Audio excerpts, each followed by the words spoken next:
Ser podcast.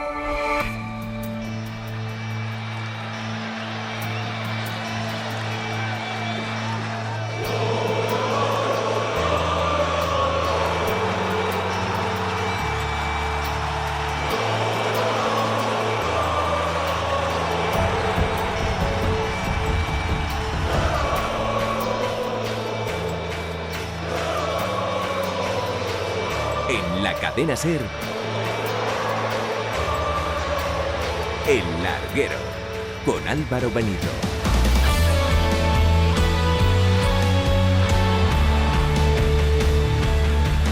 Hasta la 1:30 de la madrugada que estamos los chicos y chicas de los deportes de la SER para contarte que han pasado hoy muchas cosas. Enseguida con lo de hoy, pero antes la previa de lo de mañana, porque tenemos un derbi de altísima tensión mañana en Barcelona. El Español, que va muy bien clasificado, está en puestos europeos, recibe al Barcelona. En esta semana, lo digo porque entre medias ha habido Nochevieja y Año Nuevo, hemos tenido la noticia y hemos conocido que se van a colocar redes para evitar que cualquier objeto impacte en Joan García. No se va a poder asistir con distintivo alguno del Fútbol Club Barcelona. Y hoy se ha producido este tantarantán de Manolo González, técnico del Español, al Barça. Realmente lo que está pasando aquí es que está todo el mundo esperando que el Español la cague para meterle mano por algún lado. Y después lecciones, no. Lecciones no. Lecciones de comportamiento, no. Cuando vino Luis Figo al Camp Nou, creo que no están en condiciones de dar lecciones a nadie. ¿Os acordáis de la cazada a Lamine Yamal en la previa del Clásico con aquello del 0-4 que se repita y con unos youtubers y demás?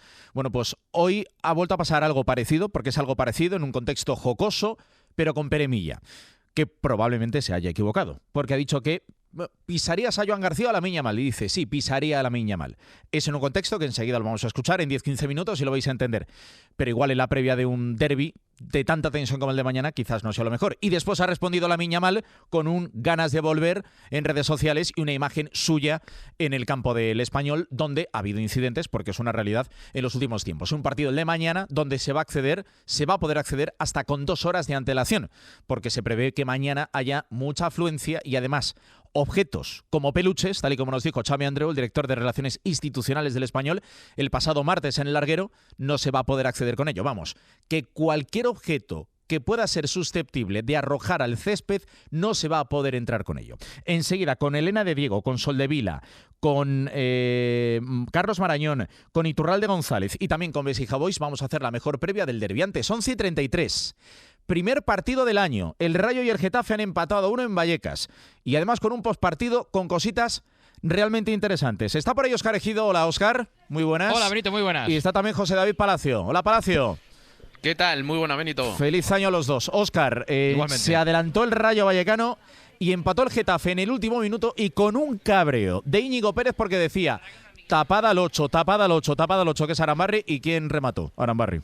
El 8, Maro Arambarri. Los 2 goles en el descuento, uno en el 45 y pico de la primera mitad.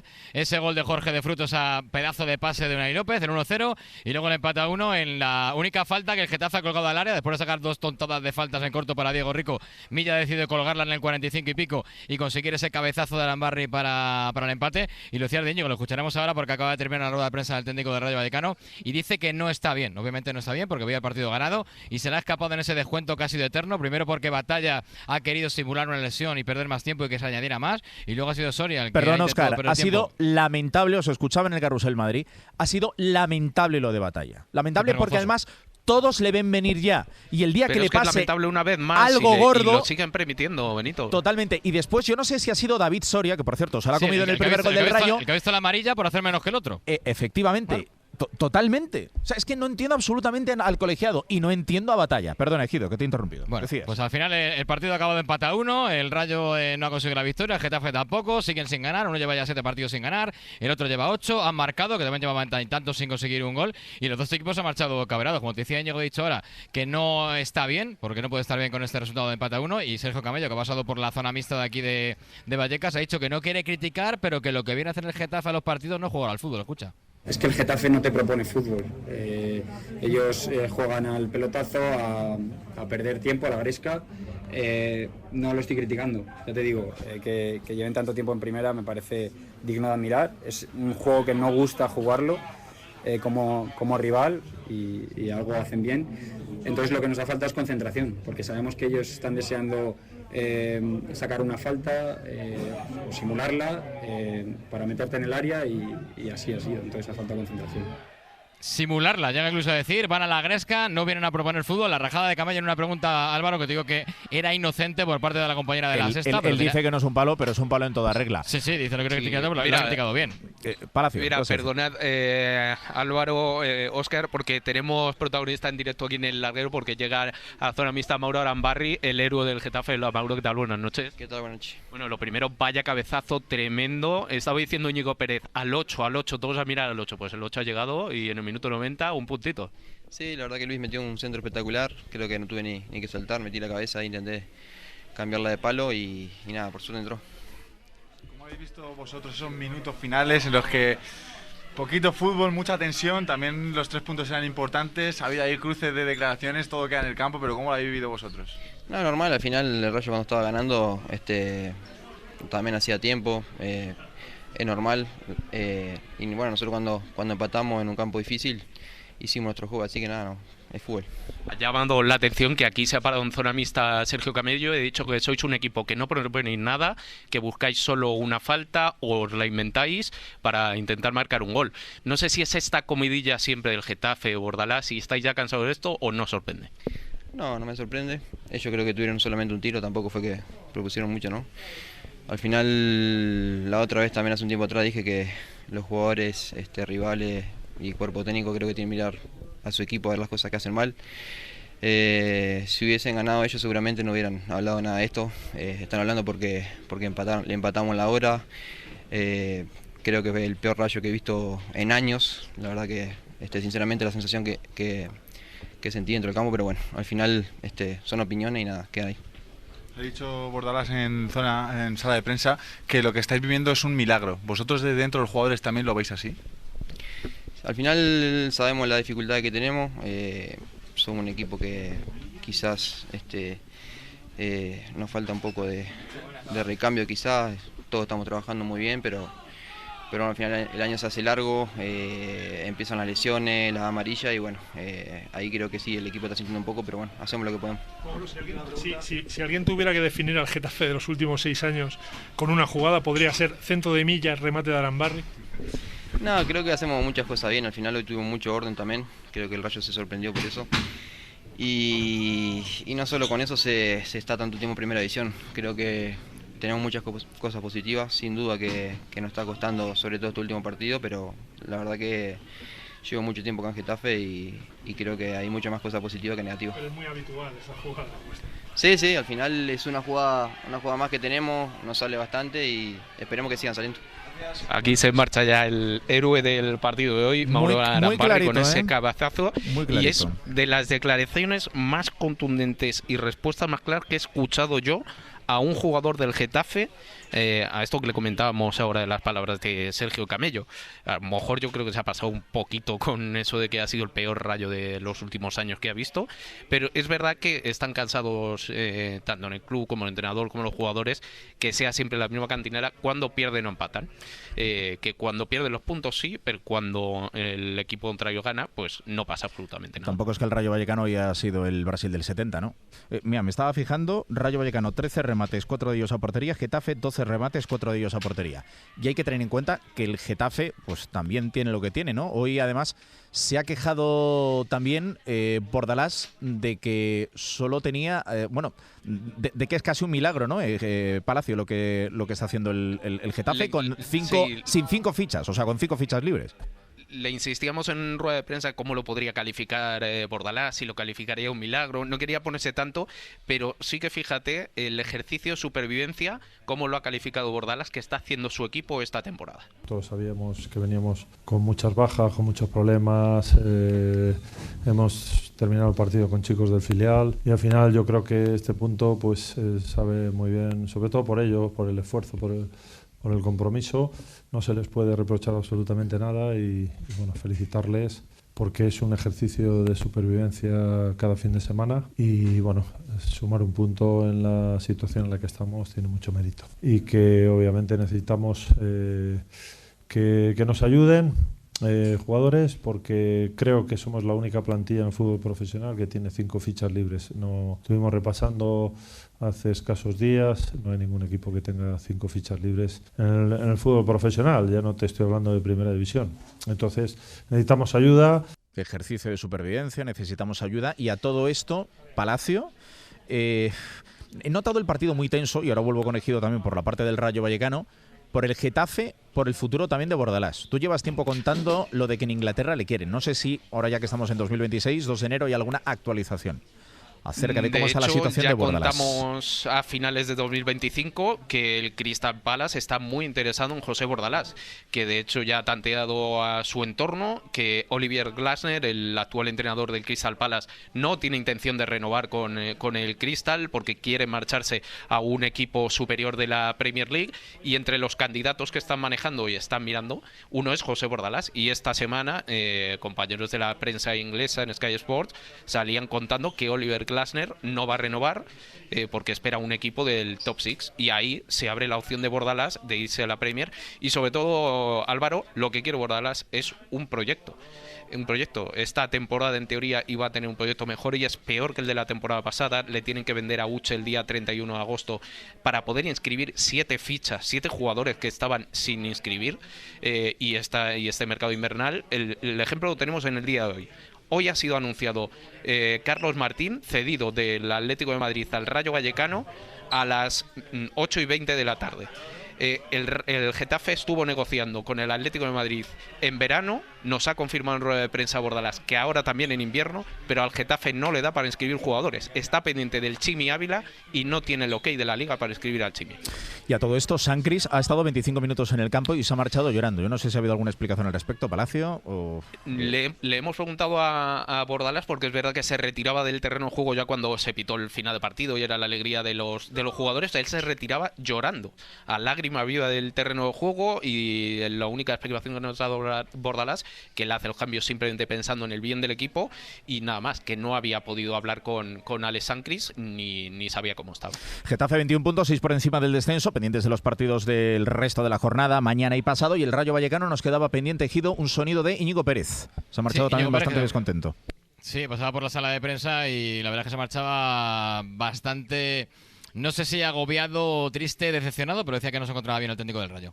Más allá del gol, que bueno, esto no es, a veces aciertas en ataque, a veces aciertas en defensa, a veces fallas, a veces, bueno, hoy por lo que me comentáis todos ha visto claro que decía algo que ha sucedido, pero no es para apuntarse ninguna medallita, simplemente que uno pues, ve más partidos que los jugadores, intenta ayudarles, pero no, en ningún caso es algo de lo que sentir gloria ahora mismo. Entonces, pero estoy mal, la verdad que sinceramente no estoy bien, estoy mal y bueno, como le decía antes a Carlos, esperemos que pasen las horas para ver si esto se va mitigando o es algo que se queda perenne. Bueno, pues él sabía por dónde iba a venir el gol, que era milla para Arambarri y que había que cubrir a Roche y no le hicieron caso, así que se va mal, no se va contento. Y un partido que no ha tenido mucha historia, salvo los últimos 5 o 7 minutos, y que ha sido más vistoso, Álvaro, en la zona mixta, claramente, aquí en la sala de prensa, casi que en el terreno de juego. 15 puntos marca el descenso el Girona, que tiene que jugar todavía. Rayo Vallecano tiene 19, 4 por encima, el Getafe 21, 6 por encima. Un abrazo grande, Ejido Palacio. Hasta luego. Disfrutar del fin de semana. Además, también ha comenzado la Liga en Segunda División en este año 2026 con la victoria del Eibar 2-1 sobre el Mirandés. En baloncesto hay cositas. Euroliga, jornada 19. El Real Madrid le ha ganado por 14 puntos al Dubái y creo que Marta Casas está con protagonistas. Adelante, Marta. ¿Qué tal, Álvaro? Buenas noches. 107-93 con una segunda parte para enmarcar una que a lo mejor en la primera mitad se ha sufrido más de lo debido. No lo sé, voy a preguntar sobre el Facu Campazo. ¿Qué tal, Facu? Muy buenas. Muy buenas, ¿cómo va? El resumen es ese, la segunda parte fundamental es en defensa con 36 puntos encajados, pero claro, 58 en la primera mitad. Sí, nada, mejorar eso, el primer tiempo, nada, no defendimos bien, agarrábamos el balón siempre debajo de canasta, eso quiere decir que nos metían todo el tiempo, dejamos que ellos jueguen, cómodo su juego, y al final cambiamos eso, ¿no? Con un poquito cuando empezás a oler peligro, vas 14 abajo, nada, no tenemos que llegar a ese punto, creo que es algo que podemos mejorar. Pero bueno, creo que el equipo salió muy bien, cambió la mentalidad, atacamos desde la defensa y eso te hace que ellos erren más tiros, fallen más tiros y te permite correr más tocar pintura, sacar para los tiradores y al final creo que ahí fuimos más efectivos que en el primer tiempo. Sabiendo que eres un tío sincero, Facu, ¿es necesario llegar a verse 14 puntos abajo? Porque no es la primera vez que pasa que habéis reaccionado en la segunda parte pero que en la primera se han ido en el marcador. No, claro, no es necesario, pero bueno, es lo que toca, nos toca construir desde estos momentos. Al final el baloncesto es así, por momentos no juegas un buen primer tiempo y un equipo como Dubái te puede sacar 14 y te toca intentar ganarlo, porque estamos en nuestra casa, porque necesitamos la victoria para subir, así que nada, es lo que nos tocó hoy. Repito, no es lo que tenemos que mejorar, no esperar hasta estos momentos, pero creo que hay que sacar mérito del equipo que levantó cabeza y pudimos sacarlo. 11 victorias en lo que llevamos de Euroliga, pero esto no para, Facu. El domingo clásico contra el Barça, partido otra vez súper exigente. Sí, a descansar ahora, pensar ahora en el Barça, que ya de por sí hay muchos factores que hacen un lindo espectáculo y bueno, nosotros queremos llevar otro partido más en la Liga. Facu, enhorabuena y gracias. Muchas gracias. Feliz año también, ¿eh? Igualmente. Pues Facu Campazo, 107-93, ha conseguido la victoria el Real Madrid, la 11ª victoria para cerrar la primera vuelta de la Euroliga. Y ya has escuchado, Álvaro, el domingo a las 12:30 también aquí en el Palacio tendremos clásico, en esta ocasión de la ACB, Real Madrid-Barcelona a las 12:30. Gracias, Marta. Desde el Palacio, en directo, las palabras de Facu Campazo después de la victoria sobre Dubái, y eso que llegó a ir perdiendo por 16 puntos. Al final ha ganado por 14 puntos el Real Madrid. Y derrota de Baskonia en casa ante Fenerbahce. Y es que el Fenerbahce es mucho Fenerbahce. Kevin Fernández, hola. Hola Álvaro, buenas noches y feliz año. La verdad es que sí, por 15 puntos le ha ganado el campeón de Europa al Baskonia, no le ha perdonado el apagón que ha tenido a partir del minuto 25, y es que durante esos primeros 25 minutos se ha jugado lo que ha querido el Baskonia, un ritmo muy alto, de mucha anotación, ha llegado a estar 10 puntos arriba, pero ahí se le han apagado las luces, se le han fundido los plomos por completo, el equipo ha enloquecido en ataque con jugadas más individuales que colectivas, en defensa ha perdido todo el criterio y ha encajado un parcial 10-32, en el peor momento cuando estaba 10 arriba, y al final el campeón de Europa no te perdona. El resultado es abultado por el rendimiento del partido, pero es el campeón, tiene potencial y al final castiga al Baskonia, que pierde 93-108 y acaba la primera vuelta de la Euroliga 16º, quinto por la cola, con solo 6 victorias en 19 partidos. Malas sensaciones, gracias Kevin. Perdió Baskonia, ganó Real Madrid. Recuerdo que mañana carrusel desde las 2 de la tarde con el Celta Valencia, 4:15 Osasuna Athletic, a las 6:30 el Che Villarreal y después el citado Real Club Deportivo Español, Fútbol Club Barcelona. Y solo 2 cuestiones. Enseguida estamos en Sevilla con Manolo Aguilar y con Miguel Ángel Chazarri para analizar una noticia que nos contó y adelantó ayer Manolo Aguilar en Hora 25 Deportes, y es que Sergio Ramos quiere comprar el Sevilla. Es un futbolista todavía en activo, una de las grandes banderas del fútbol español en este siglo XXI, ex del Real Madrid, ex del Sevilla. Su última aventura fue en México, en Rayados de Monterrey, y ojo porque podría comprar el Sevilla. Enseguida claves con Manolo Aguilar y con Miguel Ángel Chazarri. Y además estaremos con Pablo Montaño para contar la noticia sorprendente a nivel internacional en este arranque de 2026, que es el despido de Enzo Maresca como técnico del Chelsea. 11:48, estamos en Barcelona. Mañana 9 de la noche y desde mucho antes, en Carrusel Deportivo con Dani Garrido y toda la banda, el Español-Barça, uno de los derbis más calientes, que este año todavía lo es más, sobre todo por 2 cuestiones. Que a nadie le quepa duda que si el Español, en vez de ir quinto, fuese, no sé, 13º, pues no se hablaría tanto ni tendría tanto picante este partido. Y por supuesto lo que sucedió con Joan García en verano. Hay muchos en la Barcelona periquita que le reprochan no el hecho de que se haya ido al eterno rival, sino aquello de besarse el escudo. Lo era del Español y ahora lo es del Barcelona. Mañana estará ahí Elena de Diego en el campo en Cornellá. Hola Elena, buenas noches. ¿Qué tal Álvaro? Buenas noches. Está por ahí también Adrià Soldevila. Hola Adrià, buenas noches. ¿Qué tal? Buenas noches. Y enseguida quiero escuchar a Carlos Marañón y también a Iturralde González, porque hay muchos ojos puestos en el árbitro, en García Verdura. ¿Por qué? Porque resulta que es catalán y esto de la territorialidad parece que ya lo han eliminado. Lo primero de todo, Elena de Diego, comenzamos con el local. En el Español, Manolo González ha sido hoy muy clarito.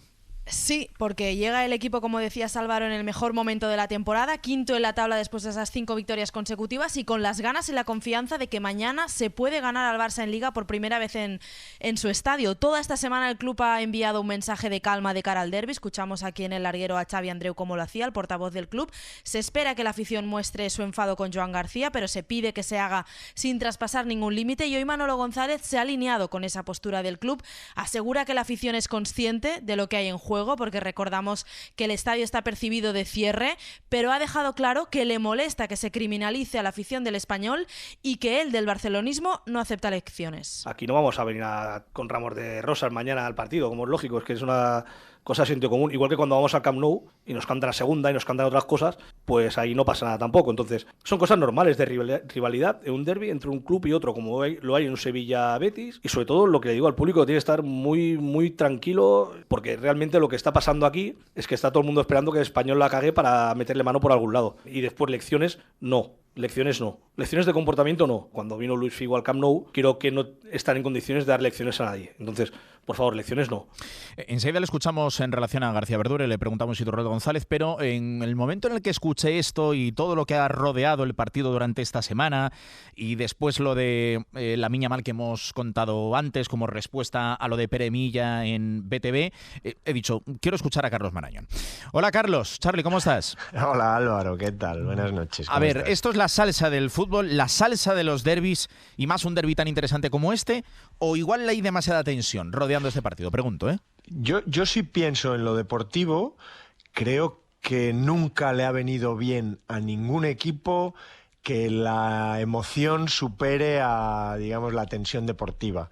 Así que me preocupa que la tensión que pueda tener el aficionado, que podamos tener los hinchas, se traslade a los jugadores. Eso es un factor que a mí me preocupa, porque a mí me preocupan los puntos y me preocupa el partido. Así que digamos que me gustaría que hubiera, digamos, menos sobreactuación, digamos, ¿no? Por parte de mis aficionados, ¿no? Pero también lo entiendo perfectamente. Es algo que entiendo completamente. Entonces, en la medida que los jugadores, Manolo, consiga que sus jugadores no entren en esa sobreexcitación, pues todo lo que pase fuera, dentro de los límites de lo deportivo o de la rivalidad, y todos yo creo que tenemos muy claro cuáles son. O sea, que te canten a segunda, como ha dicho Manolo, entra dentro de lo que es rivalidad. Me puede gustar más o menos, pero bueno, es un cántico que no está insultando a nadie. Pues lo mismo, yo si fuera mañana al campo, silbaría al guardameta del Barcelona, lo silbaría. No haría nada más allá de eso, ¿no? Pero yo creo que hay que intentar, desde la perspectiva del Español, ponerle difícil al Barcelona el partido de mañana, y eso lo puedes hacer pues creando un ambiente lo más potente posible, pero siempre y cuando mantengamos un poco las formas, ¿no? El decoro. Y el respeto. ¿Crees que, porque escuchando a Manolo González últimamente, es un tío que va de frente? Sí. Y es un entrenador que no oculta, o sea, yo creo que él sabe que en el futuro no va a entrenar al Barcelona, y quiero decir, no es ni en un futuro ni a corto, ni a medio, ni a largo plazo, y que no oculta el hecho de que si le tiene que pegar un tantarantán y una colleja, el otro día una pregunta, una de TV3, hablando, se la llevó, hoy con esto, que igual otros entrenadores del Español en el pasado, o en general en los derbis, son más cautelosos, más cuidadosos con el lenguaje. A Manolo González va a calzón quitado. ¿A ti eso qué te parece como españolista? Como españolista a mí me ha parecido irreprochable, y yo creo que ha mantenido además siempre las formas de respeto, sobre todo a un equipazo que es el Barcelona y a un grandísimo club que es que domina el escenario, los medios, todo, ¿no? Mañana lo vamos a ver cuando retransmitamos el partido, ¿no? Como probablemente estaré yo, y habrá 4 o 5 comentaristas del Barcelona, pues porque es lógico, hay muchísima más afición del Barcelona que del Español, y eso es así. Contra eso tenemos que vivir. Y bueno, recordar eso, y recordar que derivado de eso hay algunas cosas que no son tan normales, pues es así, como por ejemplo que TV3 esté más preocupado del partido con el Barcelona que del partido con el Athletic de Bilbao, cuando el Español tiene que jugar contra el Athletic de Bilbao, ¿no? Son cosas normales. Manolo es perico, no de cuna probablemente, pero se ha hecho, ¿no? Con el tiempo y con el paso por la cantera y con el paso por esa Barcelona, ¿no? Así que es normal, lo sigue y lo siente como cualquier perico. Hemos visto ya a otros entrenadores como Pochettino, ¿no? Decir que bueno, que él por su formación pues es muy difícil difícil que entrene al Barcelona porque ha mamado, digamos, estos colores, ¿no? Nosotros a Manolo le queremos mucho, pero sobre todo le queremos porque está consiguiendo en 3 temporadas cosas muy importantes deportivamente. Eso es lo principal. Luego, además, yo creo que esto es un además, ¿no? No es lo principal, pero obviamente entiende perfectamente lo que sentimos los pericos, ¿no? Está claro. Aguántame que te quiero hacer una pregunta para finalizar, pero mira, está por ahí Iturralde González. Hola, árbitro. Hola, muy buenas noches. ¿Qué tal te ha sentado el comienzo de año? ¿Bien? ¿Vienes con fuerzas? No, sí. Hay que venir con fuerzas porque, madre mía, ¿cómo empezamos ya? ¿Cómo empieza el año, ¿Cómo empieza el año? Elena, vamos a escuchar a Manolo González. ¿Qué ha dicho acerca de García Verdura, del árbitro de mañana?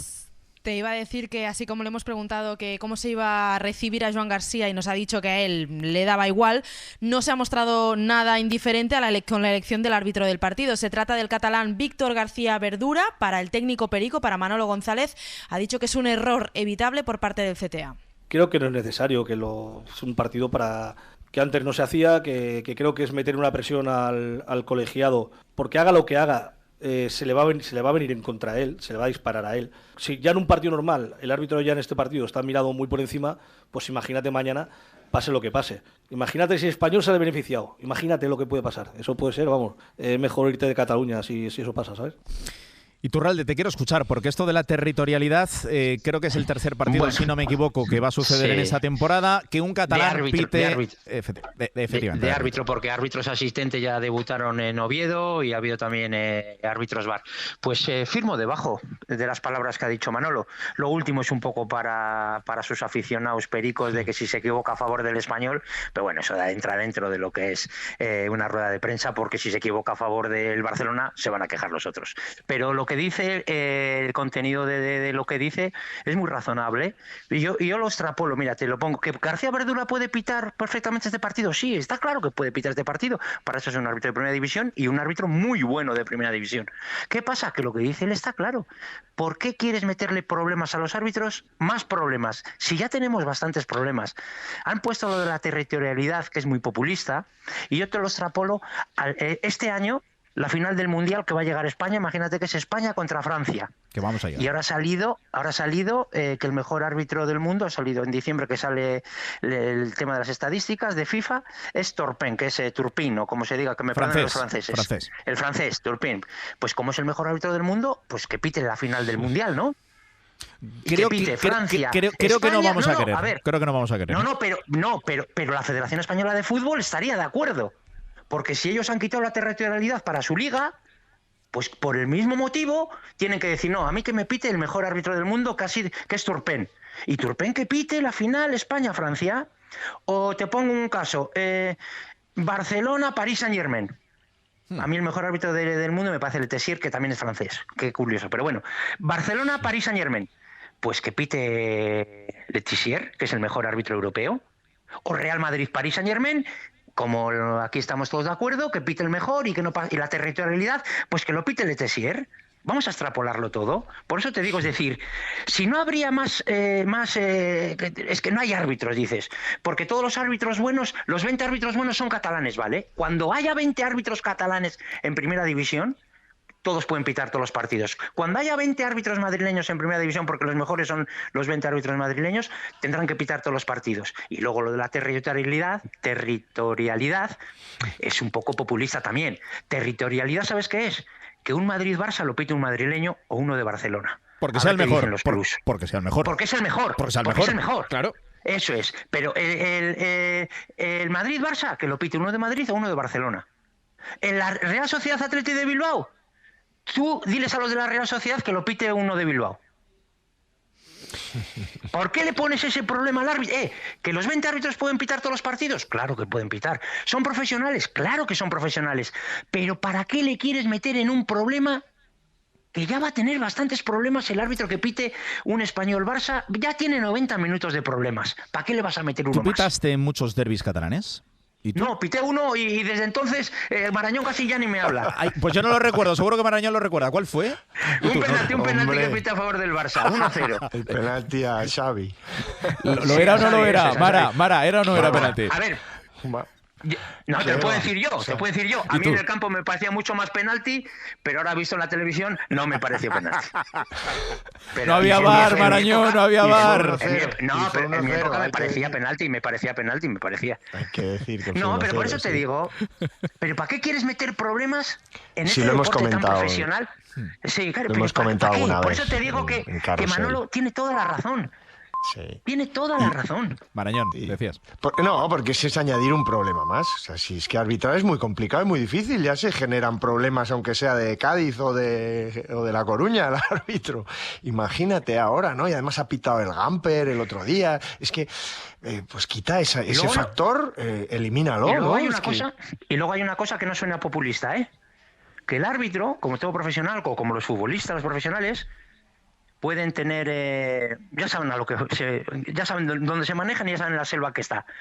Pero la familia del árbitro tiene que convivir en la sociedad catalana después de un derbi catalán, Y que no suena populista, No es un partido fácil el de mañana. Tal y como viene la semana, no es un partido fácil, así que toda la suerte del mundo a García Verdura y a Pulido Santana, que va a estar en el bar. ¿Y tú, decías? No, pues eso, que toda la suerte del mundo y que no hay que... ¿Por qué poner problemas donde no los había antes? Ya te digo, cuando subamos 20 árbitros catalanes, entonces quitamos la territorialidad y los 20 van a tener que pitar todos los partidos. Pero ahora, hoy en día, ¿para qué le metes este problema a García Verdura? ¿Para qué?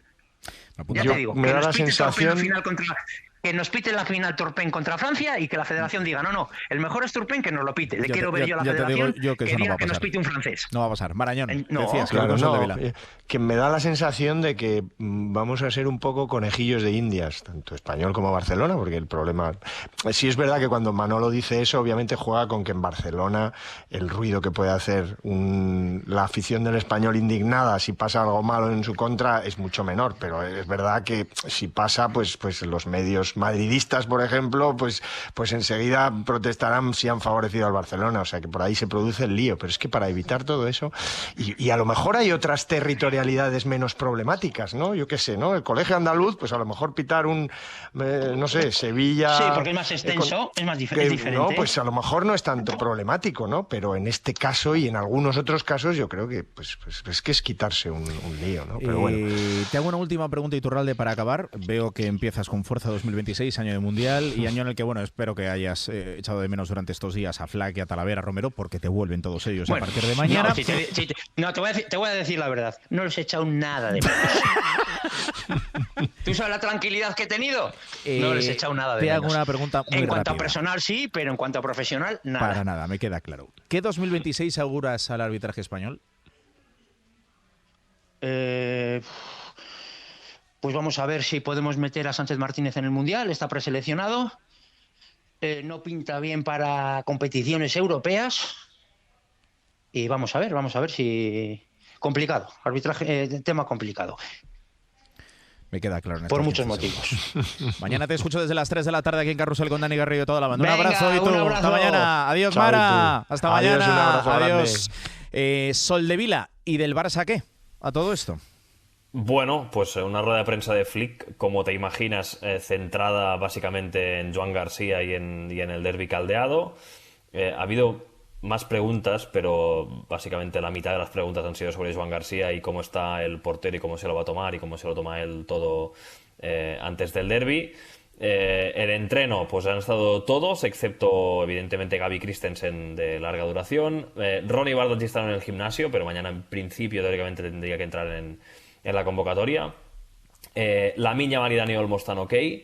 Lamine, os acordaréis que ayer dijimos que no entrenó por una indisposición. Dani Olmo se estaba recuperando de su lesión y ha dicho Hansi Flick que está 100% bien. También está evidentemente Pedri, que ya lleva varios entrenos con el grupo. Se espera que reciban el alta tanto uno como el otro mañana por la mañana, que por cierto, mañana por la mañana habrá un entreno, que no será un entreno al uso, sino que es una sesión de activación, y luego van a un hotel hasta la hora de ir al estadio, o sea, estarán concentrados por la mañana. No habrá comida directiva, habrá un pica-pica solo en Cornellá antes del partido. Y lo que te decía de Flick de Joan García y del derbi caldeado, está convencido Hansi Flick de que Joan García se lo toma todo con normalidad, con naturalidad.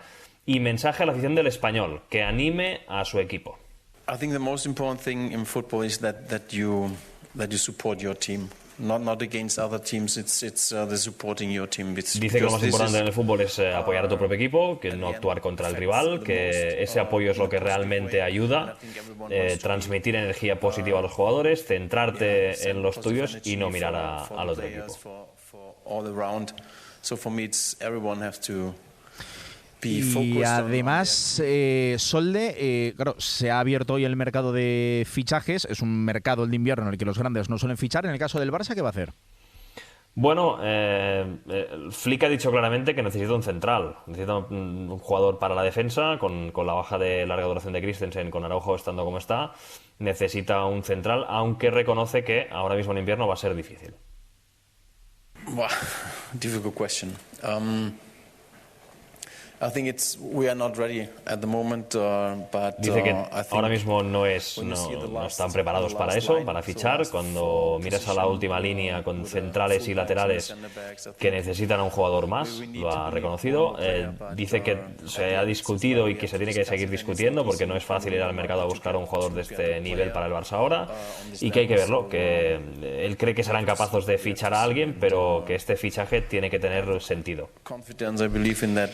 Pues eso es lo que decía Flick en sala de prensa en la previa del derbi de mañana, que ya nos contaba el otro día Xavi Andreu, Elena, que se van a abrir las puertas 2 horas antes y entiendo que está todo vendido, porque va a haber lleno, vamos. Sí, prácticamente sí. Quedan algunas de esas entradas para bolsillos exquisitos, que son de las de 500 euros ya en zonas VIPs y con caterings y demás, pero vaya, por el resto está todo vendido. Dependerá de que todos los socios abonados acudan al estadio. Como dices, controles exhaustivos y cacheos para todos los que entren al estadio. Se abre excepcionalmente 2 horas antes del encuentro. Se espera la mejor entrada del año. Habrá aparte recibimiento masivo al autobús del equipo sobre las 7:30 de la tarde, y será el primer derbi, Álvaro, del nuevo presidente del Español, Alan Pace, que debutará en un Español Barça. Veremos cómo se le da esto al nuevo presidente norteamericano del Español.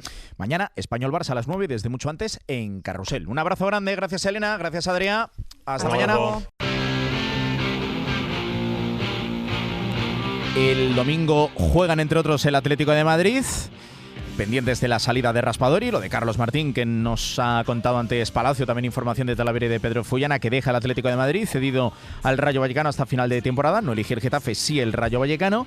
Y también el domingo juega a 4:15 de la tarde el Real Madrid ante el Betis sin Mbappé. Enseguida con Javier Raez, a ver cuáles son los plazos de Kylian Mbappé, porque tal y como está el Real Madrid, el hecho de que no esté Mbappé es un problema serio, de verdad. Ante Sevilla, Manolo Aguilar, hola. Hola Álvaro, ¿qué tal? Buenas noches. Está Miguel Ángel Chazarri. Hola Chazarri. Hola Feliz Álvaro, año. buenas noches. Lo avanzabas ayer, día de año nuevo, pero Manolo, yo creo que esto merece un poquito de puesta de una manera un poquito más calmada. Las intenciones que tiene Sergio Ramos y las posibilidades reales que tiene, tal y como está ahora mismo el conglomerado accionarial del Sevilla, la opción de los americanos que parece que ya no tiene tanta fuerza. ¿Qué opciones reales tiene el Sergio Ramos de hacerse con el Sevilla? Cuéntanos. Bueno, una opción más muy fuerte, muy poderosa, como otras tantas que han aparecido, pero esta realmente muy poderosa. Sergio Ramos, con un grupo de inversores importantes, ha presentado una oferta para la compra del Sevilla, manejada ya por los accionistas del Sevilla, considerada por los accionistas del Sevilla, por su forma, su enjundia y las comprobaciones que han hecho con inversores importantes, es decir, dinero asegurado para cuando llegue el momento, si finalmente se deciden por ello, con un Sergio Ramos muy ilusionado, con un proyecto en la cabeza una vez que termine su etapa futbolística, y entra dentro de otras posibilidades que tiene ahora mismo el grupo de accionistas del club. Desde el punto de vista de los accionistas del club, como digo, muy bien valorada, pero dicen que con otras ofertas similares, algunas han llegado antes por el tiempo simplemente, que también están siendo estudiadas, pero entra de lleno directamente como uno de los fuertes, de los importantes en la puja por la compra del Sevilla. ¿Lideraría Ramos entonces este grupo de inversores? O sea, iría, aunque él, bueno, avale o lleve pasta, va con gente con mucho dinero, entiendo, para comprar el Sevilla. Exactamente, va con otro grupo de inversores con mucho dinero. Todavía él no quiere exponer su proyecto, simplemente por una razón evidente. Primero, tienen que aceptar la propuesta, segundo, tienen que comenzar las negociaciones, después viene una auditoría de las cuentas del club, después viene un periodo de exclusividad para estudiarlo todo. Entonces, realmente él no puede ofrecer su proyecto si esto no va adelante, pero tiene en la cabeza qué es lo que quiere, cómo lo quiere, quién quiere que lo acompañe, quiere darle un matiz claramente sevillista, pero todo esto será una vez que dé el segundo paso.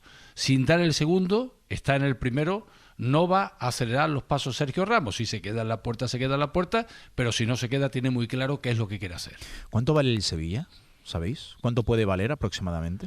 ¿O en cuánto puede estar cifrado ahora mismo la venta del Sevilla? Porque llevamos hablando de esto ya desde hace tiempo. Es muy difícil. 300 millones, 200, 300, no sé. La oferta de la PI y Fede Quintero estaba en 320 millones de euros. En el Sevilla dicen que consideraban que aquí hay que descontar la deuda, que no consideraba la deuda del Sevilla en unos 88 millones de euros y por tanto las acciones quedaban en un valor muy bajo. Ellos dicen que eso no es exactamente así. Y por otra parte apareció una oferta que se iba a 400 y pico millones de euros de un grupo americano, pero una vez que han hecho la auditoría no está claro si siguen pagando lo mismo o no. Es decir, una cosa es la oferta que hagan y otra cosa es si aceptan o no la deuda del Sevilla, porque lo que no acepten de deuda lo quieren rebajar de las acciones y por tanto las acciones valen menos dinero. Así que el valor del Sevilla va a estar en torno a unos 400 millones de euros aproximadamente, algo más si se necesita hacer ampliación de capital y demás. Tengo alguna pregunta más, pero Chazarri, tras estos 3 minutos de exposición de Manolo Aguilar, primero si la noticia te chocó y cómo crees que va a ser recibida por parte de los sevillistas. La noticia sí choca, porque es verdad que muy de pasada se había hablado hace tiempo que bueno, que en el futuro a Sergio Ramos le gustaría formar parte de algo en el Sevilla, pero hombre, que entre con esta contundencia, que duda cabe que tiene un impacto brutal, ¿no? Es evidente, ¿no? Estamos hablando de hacerse con el control del club, ¿no? Y eso es una noticia de enorme calado, ¿no? Y además una figura tan potente como la de Ramos. ¿Cómo sería aceptada? Es que este tema de Sergio Ramos y el Sevilla tiene mucho de historia de amor imposible, ¿no? Él lo intenta, pero no termina de entrar en el corazón de todos los sevillistas, ¿no? Yo sinceramente pensaba que la temporada que pasó aquí jugando iba a normalizar mucho las cosas, pero no creo que sirviera de mucho, ¿eh? Y no por su rendimiento, que me pareció adecuado, pero creo que aquella temporada fue muy tristona. Él llegó, vio la situación que era muy mala y se marchó. En fin, yo creo que aquello tampoco sirvió de mucho, ¿no? Pero sabemos que esto es fútbol. Si él llega mentalizado, si él llega concienciado, hace un buen equipo, una buena gestión y el equipo se pone a ganar partidos, al final esa fuerza es arrolladora, ¿no? Pero claro, hasta que llegue ese momento yo todavía quiero ver que esta oferta vaya para adelante, porque todavía quedan muchísimas cosas que ver en este proceso, ¿no? A 500 kilómetros de distancia, Chazarri, ¿qué se le sigue sin perdonar a Ramos en el Sevilla? ¿Que se fuera hace 20 años al Real Madrid con clausulazo de por medio? Sí, pregunto, pues no tanto. Yo creo que ya eso quedó más o menos superado, ¿no? Para mí hay un gesto, ¿no? Que fue el de señalarse en aquel famoso partido, señalarse el dorsal, ¿no? Cuando el gol norte le estaba diciendo de todo, ¿no? Esa foto yo creo que no se la perdona mucha gente. No se la perdona mucha gente. Tampoco hablo yo de un estado bélico contra Ramos, ¿eh? No es eso, ¿no? Porque, hombre, las guerras no pueden durar eternamente, ¿no? Pero creo que hay cierta, quizás de un sector del sevillismo más veterano, creo que hay una frialdad y un recelo hacia Sergio Ramos. Pero ahora llega la gran pregunta: ¿y quién le gusta al sevillismo? El sevillismo lo quiere del Nido Padre, porque ya lo tiene bastante calado con todas las cosas que ha hecho en su lucha por el poder. Por supuesto, los que están ahora ni cotizan, del Nido Carrasco, Pepe Castro. La única figura de consenso sería Monchi, ¿no? Y tampoco, porque hay gente que también le afea a Monchi las 2 últimas temporadas, ¿no? Entonces, claro, es una afición que está sobre todo desencantada, es una afición que ahora mismo no cree en nadie y con lo que espera son hechos y hechos de calidad, ¿no? ¿Los pondrá Ramos? Pues no lo sé, ¿no? Vamos a ver qué es lo que depara esto, ¿no? Manolo Aguilar es un periodista de larga trayectoria y sabe muchas cosas, algunas las puedo contar y otras no tantas, así que yo tengo bastantes preguntas y tú cuenta, Manolo, lo que puedas contar y lo que no. Todo. No. Si tú me preguntas, yo lo cuento.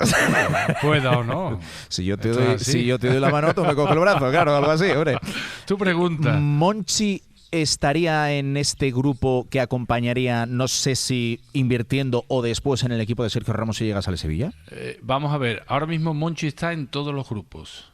Monchi primero iba con Fede Quintero y la PI, que son hermanos en el caso de Fede Quintero. Después ha dicho que si la oferta no llega, pues entonces no se sabe. Monchi yo creo que está esperando a ver quién lo llama realmente. Él dice que no, que está en San Fernando, pero yo tengo otra opinión diferente. Entonces, a día de hoy, Monchi está pensando que puede entrar con el que llegue al Sevilla. Sergio Ramos, Fede Quintero Lapí, como él dijo, John Stockton, así bautizó al fondo americano. Yo creo que él está pensando que puede entrar con cualquiera. En el caso de Sergio Ramos, no hay nada definido de verdad. Una vez que le acepte la propuesta o la posibilidad de negociar, a partir de ahí puede pasar de todo. No olvidemos algo. Monchi, Sergio Ramos y René Ramos comparten ya un proyecto que es el San Fernando. ¿Ramos entraría como presidente o máximo accionista? Tampoco está definido, pero yo no veo a Ramos como presidente del Sevilla. No veo a Ramos como... Si lo veo en el grupo de gestión y con mucha fuerza, lógicamente. Yo, no veo a Ramos como presidente del Sevilla. Porque hay que recordar que una cosa es ser máximo accionista, como por ejemplo el Atlético de Madrid o Gilmarín. Bueno, ahora con la entrada de Apolo no, pero bueno, cuando se haga efectiva, y Enrique Cerezo, que ha sido el presidente y sigue siendo el presidente del Atlético de Madrid. Y la última, ¿esto implica que Sergio Ramos ya está pensando definitivamente en la retirada y que lo va a hacer oficial? Claro, porque esto implicaría que dejase de jugar al fútbol, entiendo. Esto es imprevisible, Álvaro. Vamos a ver, Sergio Ramos lo conocéis todos. Sergio Ramos ha sido uno de los mejores de la historia porque es imprevisible y porque no le tiene miedo a nada. Yo no me atrevo a decir que Sergio Ramos se vaya a retirar por esta cuestión. Y si no le aceptan la oferta, ¿Ramos se retira o no se retira? Es capaz de cualquier cosa. Yo no me atrevo a decir eso. Hombre, si le aceptan la oferta, va adelante la negociación, el acuerdo es inmediato, ahí puede pasar cualquier cosa. Pero es que esto no es un proceso rápido. Y además está perfecto, Está entrenando, está en peso, viene de jugar una competición. Ahora mismo está para jugar o para ser gestor importante en el Sevilla, para las dos cosas. Elijan la que prefieran. Chazarri, pues veremos, porque 2026, recuerdo que hace ya unas cuantas semanas le preguntaba a Santo Ortega y decía, es que muy probablemente sea 2026 el año de la venta del Sevilla. Parecía primero más orientado a los americanos, después la opción de Fede Quintero y ahora la opción también de Sergio Ramos. Así que año importantísimo en el Sevilla. Sí, lo que pasa es que estaba el tema de los americanos bastante lanzado y claro, todo avanzaba adecuadamente para que estos americanos se hicieran con el control, pero si todo se para ahora, se vuelve un poco la casilla de salida, ¿no? Ahora tiene que entrar el otro comprador, en el club dicen, o más que dice, filtran que hay cola, ¿no? Bueno, yo esa cola la quiero ver, ¿no? Vamos a ver, ¿no? Vamos a ver cuántos inversores de verdad y con dinero de verdad poniéndolo y llegando por derecho hay, ¿no? Pero bueno, hombre, está claro que se tiene que abrir un proceso económico, que el futuro comprador vea cómo está el club, que acepte las condiciones y que adecue su oferta al estado económico de la entidad, ¿no? O sea que nos vamos a encontrar, claro, en un año muy importante, sin descartar, yo tal y como veo la cosa, sin descartar que no pase nada en esta temporada y que le sigan dando la pata para adelante y que aquí se muevan pocas cosas. Conozco a Javi Herráez y seguro que este tramito de radio le ha interesado mucho. Hola Javi, buenas noches. Hola, ¿qué tal? Muy buenas. Sí, me ha interesado mucho y aparte hoy he estado con Manuel Aguilar hablando en el local de Sevilla. Me ha preguntado por Mbappé y el Betis y yo he hablado, ¿sí o no? Con Ronquillo le he hablado de Sergio Ramos. Y por Sergio Ramos también, y por Sergio Ramos. Claro, además Sergio Ramos, un gol que marcó en Lisboa, pudo mantener la historia del Real Madrid. O sea, que el gol supuso mucho. Y hablar de Sergio Ramos es hablar de muchas cosas. Y ha dicho antes Manuel una cosa que es verdad que es imprevisible. Yo creo que ni Sergio Ramos sabe lo que va a pasar o lo que va a hacer mañana. Eso es lo que le hace quizá más grande y también le ha empequeñecido cuando se marchó para mí del Real Madrid. Se equivocó ahí para mí en los tiempos, pero luego, chico, ahí sigue jugando, le ves entrenar, le ves jugar y ese hambre que tiene siempre para todo, para sevillismo puro, porque yo he hablado muchas veces con él del Sevilla cuando jugaban en el Madrid y él, pues viajábamos con ellos y lo que tiene por el Sevilla Sergio Ramos es amor. O sea, eso es lo que puedo decir porque me lo ha contado y yo lo he palpado. Esa es la realidad. Lo iremos contando en la cadena SER. Muy interesante lo que pueda suceder acerca de esa venta del Sevilla en este año 2026 y la opción de Sergio Ramos. Un abrazo grande, Chazarri. Hasta mañana. Adiós, Manolito. Adiós. Un abrazo, compañero. Hasta luego. Ahora. ¿Y en el Madrid qué? Mañana habla Xabi Alonso, ¿no? Primera del año y Mbappé, que no va a estar el domingo, evidentemente. Sí, bueno, pues que porque jugó todo el partido en Talavera, tuviese unos molestias en la rodilla, pues es obvio que no debía de haberlo hecho. Por el récord está muy bien, y quien le dice que no juegue todo el partido pues es complicado, pero pues no debió de hacerlo. Eso es una evidencia y todos coincidimos en lo mismo. Mi Ana y un servidor, pues te contábamos el otro día que le veíamos que se estaba dosificando el entrenamiento a puerta abierta, y esa rodilla pues todavía no estaba al 100%. Bueno, pues ahora ese esguince que le va a mantener pues un par de semanas alejado del terreno de juego. Yo creo que va a viajar, vamos a ver si viaja o no a la Supercopa de España. Si no está bien, ¿para qué viajar? Esa es mi opinión, pero aquí los que mandan son los médicos Mbappé y Xabi Alonso. Mañana le preguntaremos sobre esto al técnico Tolosarra, que tiene ante sí un partido frente al Betis complicado siempre. El Betis juega muy bien al fútbol. Pellegrini sabe perfectamente lo que es el Bernabéu, aunque, bueno, yo creo que el Madrid también ha espabilado. Ya no está Brahim, bueno, sí está Brahim, pero está en la Copa África. Ya no está Endrick, que se ha ido cedido al Lyon, así con la baja de Mbappé. Creemos que jugará Gonzalo, también le preguntaremos por eso, a ver quién juega de lateral derecho. Carvajal hoy ha entrenado un ratito, estaba pues en el Estel del Real Madrid. Viajará, bueno, puede viajar a Arabia, pero no está para jugar, evidentemente, Dani Carvajal. Tiene que ir poco a poco entrando en dinámica de grupo. Y la baja de Militao es mucha baja en defensa. Veremos a Dinausen, veremos a Rüdiger, volverá a Carreras después de sanción, y yo creo que Valverde jugará en el centro del campo y Asencio de lateral diestro. Pero todo esto, que son muchas incógnitas, le preguntaremos mañana a Xabi Alonso en rueda de prensa en Valdebebas. Pues esto último que acaba de decir Javier Rez no puedo tener más razón. Muchas incógnitas, muchas más incógnitas que certezas en el arranque de 2026 para el Real Madrid. Primer partido, domingo 4:15, frente al Betis, antes de viajar a Arabia Saudí. Un abrazo, Javi. Hasta mañana. Hasta luego. Chao, chao. 12:23. Se pasan por aquí Besa y Javois.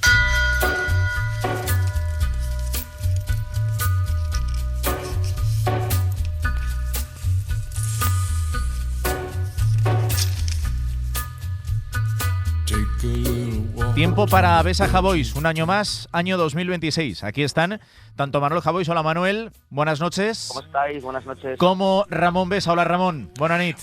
Hola, buenas noches, ¿qué tal? Ramón, ¿dónde? ¿Barcelona? Barcelona, sí. ¿Y Manuel, tú? Manuel, recién llegado a Madrid. Por favor, Madrid, que has estado, me han dicho, entre Canarias y Galicia, ¿no? Hay un He poquito la limón. estado pasando la noche vieja con mi familia, sí. Perfecto. Con familia y con buen tiempo, hasta hoy, que creo que se ponía muy malo por Sí, ahí. con la borrasca, efectivamente, que dicen que si va a nevar en la provincia de Barcelona, si va a nevar en la ciudad de Madrid. Es que parece que aparecen unos copos de nieve en las principales ciudades y nos ponemos como locos. Mira, voy a ir al grano, porque os escuché el pasado sábado un poquito balance, resumen con Yago de Vega. Temas, yo creo que totalmente diferentes a los que vamos a abordar en el día de hoy. Ramón, lo hemos comentado antes, pero quiero escuchar tu análisis de lo que está siendo una semana bastante tensa. Al menos por lo que se ve a 600 kilómetros de distancia. El otro día hablamos con Xavi Andreu, con el director de Relaciones Institucionales del Español, llamando a la calma. Hay que recordar que, aunque la inmensa mayoría de aficionados del Español, como del resto de aficionados al fútbol en España, se comportan bien, el Español en estos últimos años ha tenido algún problema, como por ejemplo en aquella liga que consiguió el Barça de Xavi Hernández con la invasión de unos, no sé si fueron 50, 60 indocumentados. Se van a colocar redes para evitar que haya problemas con Joan García. Se ha pedido que la gente vaya mucho antes. Hoy Manolo González también ha asomado un poquito ahí la patita diciendo que el Barça no puede dar lecciones de nada. Quiero escucharte a ti, me interesa mucho escucharte a ti, Ramón. Bueno, es mérito del Español en el sentido de dar contenido al Barça. Los derbis hasta ahora habían sido, si no un monólogo, sí un dominio del Barça, no solo en el campo, sino también, digamos, en la previa o en los escenarios anteriores a la contienda. Lo que ocurre ahora es que el Español está, diría, en un momento de plenitud, tanto social. Creo que los abonados llegan a ser 33.000, el récord estaba en 35.000, está en una situación económica saneada, una situación económica saneada porque el traspaso que ha habido de Mr. Cheng hacia Alan Pace ha sido muy bueno. Digamos que desde la parte del expresidente o de exdueño lo que consiguió fue sanear el club, y ahora con el nuevo dueño lo que van a intentar es dar un salto de calidad, no solo a nivel deportivo sino también económico. Y por lo que respecta a nivel deportivo, el Español lleva 5 victorias consecutivas y por lo tanto a 2 puntos de la Champions, y se plantea poder ganar el Barça, que sería culminar ese momento cumbre. A partir de aquí, ese protagonismo que ha adquirido el Español de reto, de derbi, le ha dado al partido un voltaje que últimamente no tenía. Luego podemos entrar, si quieres, en las declaraciones que han habido, porque ahora, desde que existen las redes sociales y que existe pues la inmediatez, cada 2 minutos o hay un tuit o hay una afirmación, o hay algo que se convierten en noticia, ¿no? Que lo hemos comentado también antes. Luego que si la desmienten. Efectivamente, que si Pere Milla dice lo que dice en un ambiente jocoso, que por cierto me recuerda mucho al ambiente jocoso con el que Lamine Yamal dijo lo que dijo en la previa del Clásico, porque es más o menos un ambiente bastante parecido. Después Lamine Yamal también sube una foto. No sé si merece la pena hablar de ello. Mira, más que eso, lo de Manolo González sí que me parece más noticioso, Ramón. Bueno, digamos porque Manolo no solo es el entrenador, sino que es la persona que yo creo que en la que se identifica el españolismo hoy día. Diría que incluso es el personaje en el que confluyen los diferentes estamentos del club. Y sus declaraciones de hoy creo que tienen matices. Por una parte, respecto al que el barcelonismo no tiene por qué dar lecciones a la afición del Español, diciendo cómo se tiene que comportar, qué es lo que tiene que pasar y lo que no tiene que pasar, tiene su parte de razón, sobre todo desde el punto de vista de un perico, desde un seguidor españolista. Lo que también hay que recordar, que el Español está percibido de cierre, el campo del Español, y no es porque haya pasado el Barça, sino por otros partidos y otras situaciones, y que las 2 últimas veces que el Barça celebró el título de Liga en Cornellà al Prat, con Xavi en el 2023 y la última con Flick, no creo que la actitud barcelonista fuera provocativa, es decir, no me parece que el Barça hubiera encendido los ánimos. Por lo tanto, respetando su opinión respecto a lo que es verdad, de que el comportamiento del barcelonismo cuando Figo acudió al Camp Nou fue reprobable, y por lo tanto no tiene por qué recordar lo que tiene que hacer las otras aficiones. Por el otro parte, no me parece demasiado correcto. También es lo mismo que pienso con el comentario que ha dicho, que no le parecía bien la designación de un colegiado catalán. García Verdura, catalán, eso es. Porque creo que tiene razón, la presión que va a sufrir el árbitro será muy grande. No creo que en este nuevo capítulo del Comité Técnico de Árbitros haya sido la decisión más acertada, pero no comparto desde luego lo que ha dicho, de que si se equivoca a favor del Español se tendrá que ir de Cataluña. Entre otras cosas, porque el presidente de Cataluña en este momento, de la Generalitat, mejor dicho, es Salvador Illa, que es un perico declarado. O sea, hay cosas que están cambiando. Puedo entender que al Español se sienta menos protagonista porque mediáticamente pues el Barça tiene más socios, tiene más impacto, tiene más recorrido, y esto pueda provocar ciertos recelos o antipatías o lo que sea, o sentirse discriminado por parte del Español. Pero eso de que tenga que irse de Cataluña no me parece que sea consecuente. Me parece más bien una declaración populista y muy a favor del Español. Manuel Javois, te quiero escuchar. ¿Cómo analizas una semana que ha sido muy tensa y con estas decisiones adoptadas por el equipo perico? Manuel. Bueno, creo que es parte de la teatralidad en ocasiones que se produce en los derbis cuando hay una emocionalidad de alto voltaje, ¿no? Como en este caso. Creo que hay una sensación, pues creo que es, no sé si histórica, pero es una sensación que lleva mucho tiempo produciéndose por parte del Español, de que efectivamente el caso o la atención que se pueda producir en Cataluña hacia el Barça es infinitamente mayor, pero esto suele ocurrir cuando un club compite en competiciones más importantes o las gana, ¿no? Y luego también los medios siempre están más atentos a los clubes que tienen una mayor masa de aficionados, porque al fin y al cabo son los que más audiencia arrastran. Hay una sensación también esto sí que en los últimos tiempos observo o percibo más agresividad, percibo que ha habido incidentes, el título de Liga que se consiguió y que terminó con aficionados en el campo. En fin, hay como un voltaje emocional bastante más grande, y desde luego por parte de entrenador del Español, por parte de figuras del Barça, pues no está desde luego ayudando a temperarlo.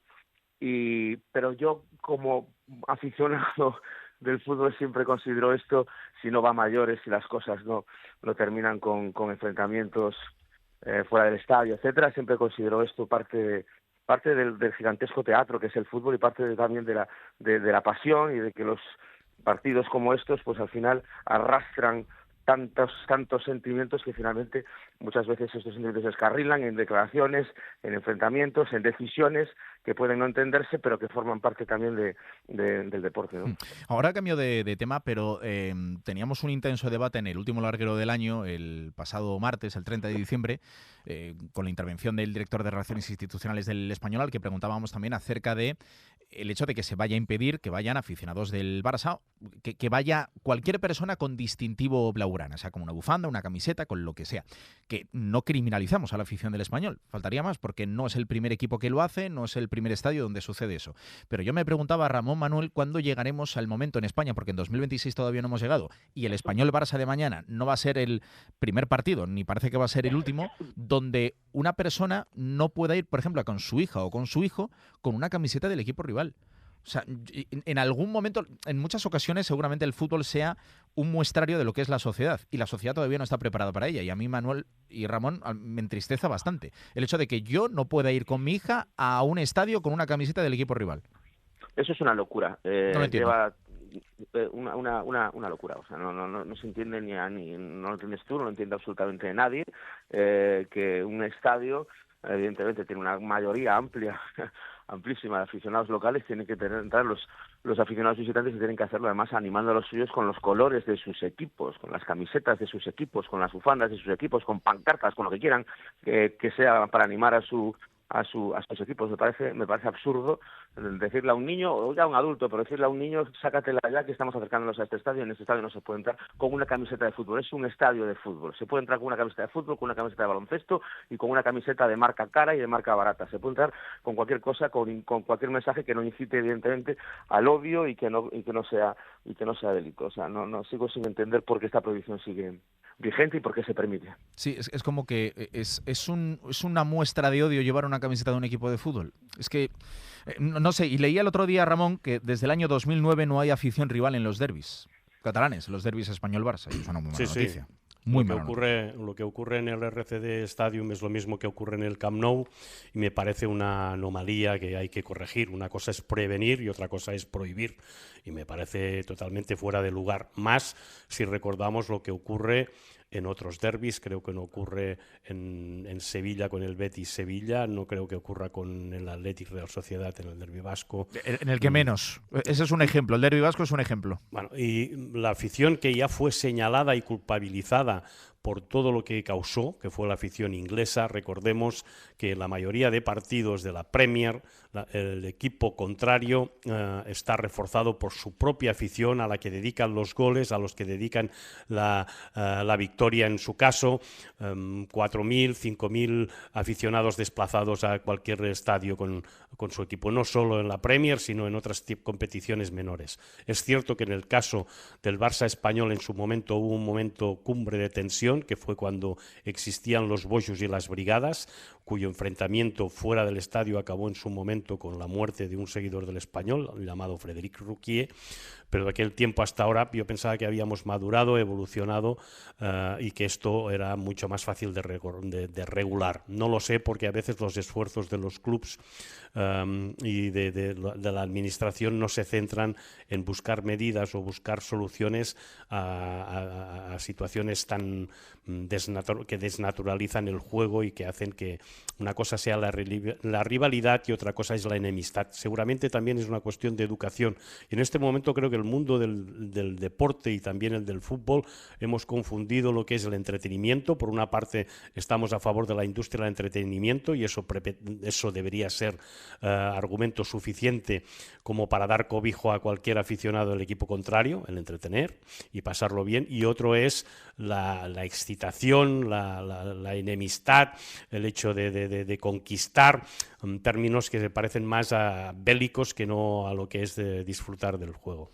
Es que cuando decías lo de la Premier, creo que somos una liga un poco hostil en general para la afición visitante, porque cuando tú decías lo de que los equipos visitantes en la Premier se sienten arropados, es porque no solo son, me da a mí la impresión, más en número y más en tanto por ciento, sino que se suelen colocar en el fondo de una de las dos porterías, es decir, en uno de los dos fondos.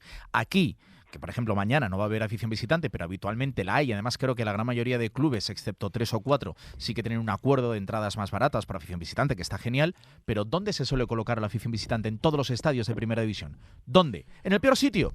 En el peor sitio. Sí, Entonces sí, somos una liga hostil para la afición visitante. Si repasas la Champions, ocurre lo contrario precisamente, ¿no? Que todos los clubes están obligados a 5%. a un 5%. Entonces yo recuerdo los partidos contra el PSG, contra el Eintracht de Frankfurt, contra el Olympiacos, en que algunos en Montjuic, en que la presencia de la afición visitante se ha dejado notar más incluso que la propia. Por lo tanto, no entiendo por qué si en la Champions hay una medida, en algunas ligas existen otras medidas, aquí ¿por qué no se llega a un acuerdo de educar a la gente, de penalizar a los que transgredan la normativa y de premiar a los que tengan el coraje, que tengan la determinación y el sentido de pertenencia a un equipo, desplazándose, haciéndole, estando a su lado en los partidos precisamente más complicados como puede ser un derbi? Y en este primer Sanedrín quería traer otro tema, que es un tema yo creo que un poco tabú en el mundo del deporte, en el mundo del fútbol. No sé si escuchasteis el otro día a Iñaki Williams, al futbolista del Athletic Club de Bilbao, hablar claramente de que es una mierda el ir a Arabia Saudí, y además, en su caso particular, recordemos que el Athletic junto al Madrid, al Atlético de Madrid y al Fútbol Club Barcelona van a disputar de nuevo la Supercopa de España. Digo de nuevo en Arabia Saudí. De nuevo va a ser en Arabia Saudí, como viene sucediendo ya desde hace ya unos cuantos años, y nos contó el otro día Antón Miana que ese acuerdo hasta 2029 parece que se va a prorrogar en los próximos días, en las próximas semanas. Ha sido padre Iñaki Williams. Manuel, estamos acostumbrados en el mundo del deporte a que es cierto que por lo general el futbolista cobra mucho. Eso entraría dentro de un debate que yo creo que ahora no vamos a entrar, acerca de si cobra demasiado. Bueno, es la ley de la oferta y la demanda. Pero en España se ha avanzado mucho en lo que se refiere a los permisos de maternidad y de paternidad. Desde ayer, o sea, desde este año 2026 creo que se ha ampliado a 17 semanas, las 6 primeras de ellas obligatorias, y en cambio, Manuel, no estamos nada acostumbrados a que los futbolistas se cojan días. En todo caso, uno suelto, uno para un partido en concreto, pero ya no te digo ni las 6 semanas obligatorias, es como que viven en una especie como de limbo legal. ¿Cómo va a faltar un profesional a su trabajo? Pues mira, yo cuando fui padre estuve 16 semanas fuera. Pero como que con el futbolista eso no pasa. Entonces te quiero escuchar al hilo un poquito de lo que decía Iñaki Williams, que me imagino que como el resto de futbolistas que han sido padres, pues igual se pierde algún entrenamiento, algún partido concreto, pero después va a volver con su club. Te quiero escuchar.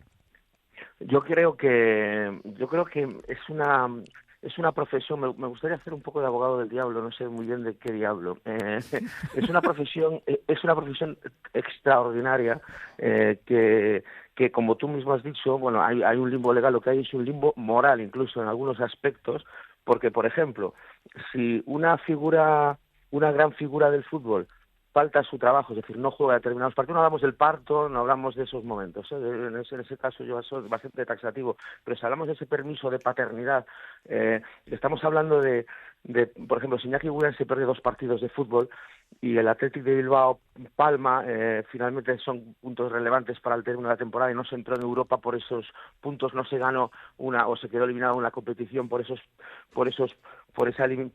derrota, es decir, lo que hagas, los días que has faltado pueden tener consecuencias en el futuro. Si tú y yo faltamos el trabajo en nuestro permiso de paternidad, nuestras empresas van a seguir marchando igual de bien o igual de mal. No sé cómo están marchando las empresas periodísticas, pero por ejemplo, Manuel,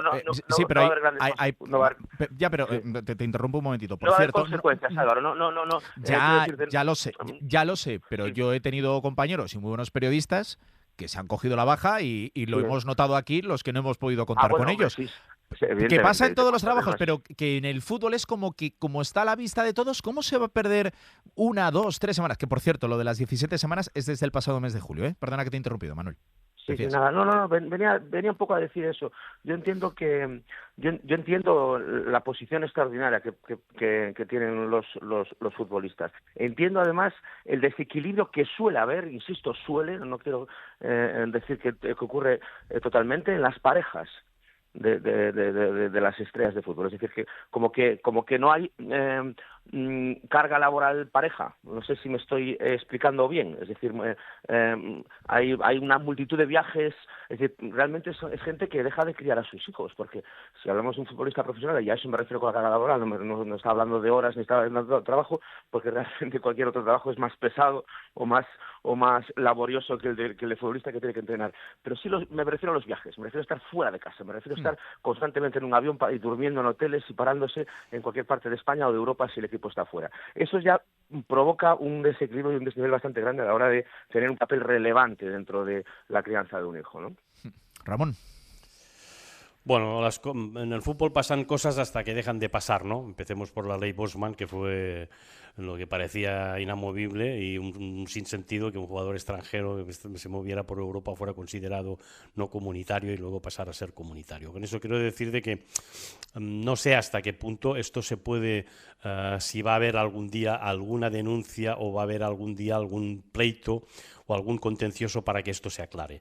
Lo que es verdad es que hasta ahora las cosas van pasando y no pasa nada, para seguir con lo que decía antes. ¿A qué me refiero?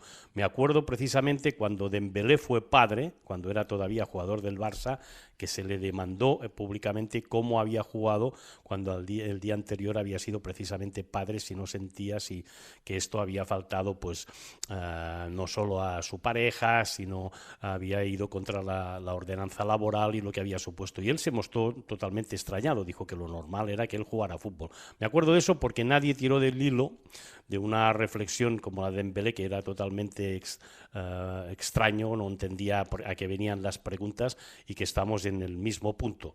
No he oído ni por parte de la Liga, ni sobre todo por parte de la AFE, que sí, por ejemplo, tuvo algo que decir cuando el partido famoso de Miami no se jugó, el famoso Villarreal-Barça, que se adulteraba la competición y no sé qué historia. Es decir, a veces se adultera la competición y otras veces no se adultera la competición, depende de qué.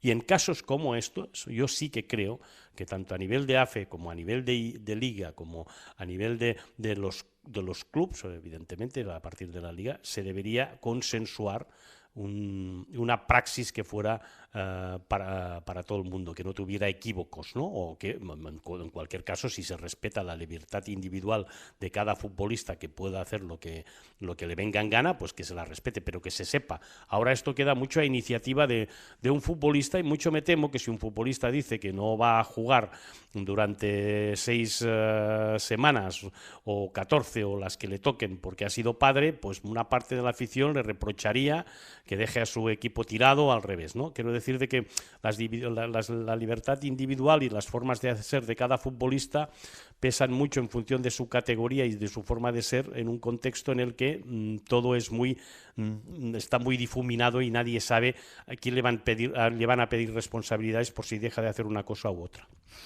En fin, es un debate complicado, pero que al hilo de lo que decía el otro día Iñaki Williams, que por cierto ha sido padre, pues quería hablarlo con vosotros, porque me parece también muy interesante de cara a los siguientes del larguero. Pero como en tantas otras cosas, y a pesar de que el fútbol es algo muy, muy, muy, muy particular, da la sensación de que la sociedad va a un ritmo y el fútbol va a otro. La industria, al menos, va a otro ritmo. Pues nada, chicos, que tengáis una buena entrada de año. Espero que hayáis tenido también una feliz Nochevieja, unas felices fiestas. Y nada, que esto ya no para, que 2026, el año del Mundial, en fin, como siempre aquí vamos a ir a galope y todos los viernes os escucharemos aquí en El Larguero con Yago de Vega. Un abrazo grande. Gracias, Ramón. Gracias, Manuel. Un abrazo a vosotros. Gracias a vosotros. Que vaya bien. Buenas noches.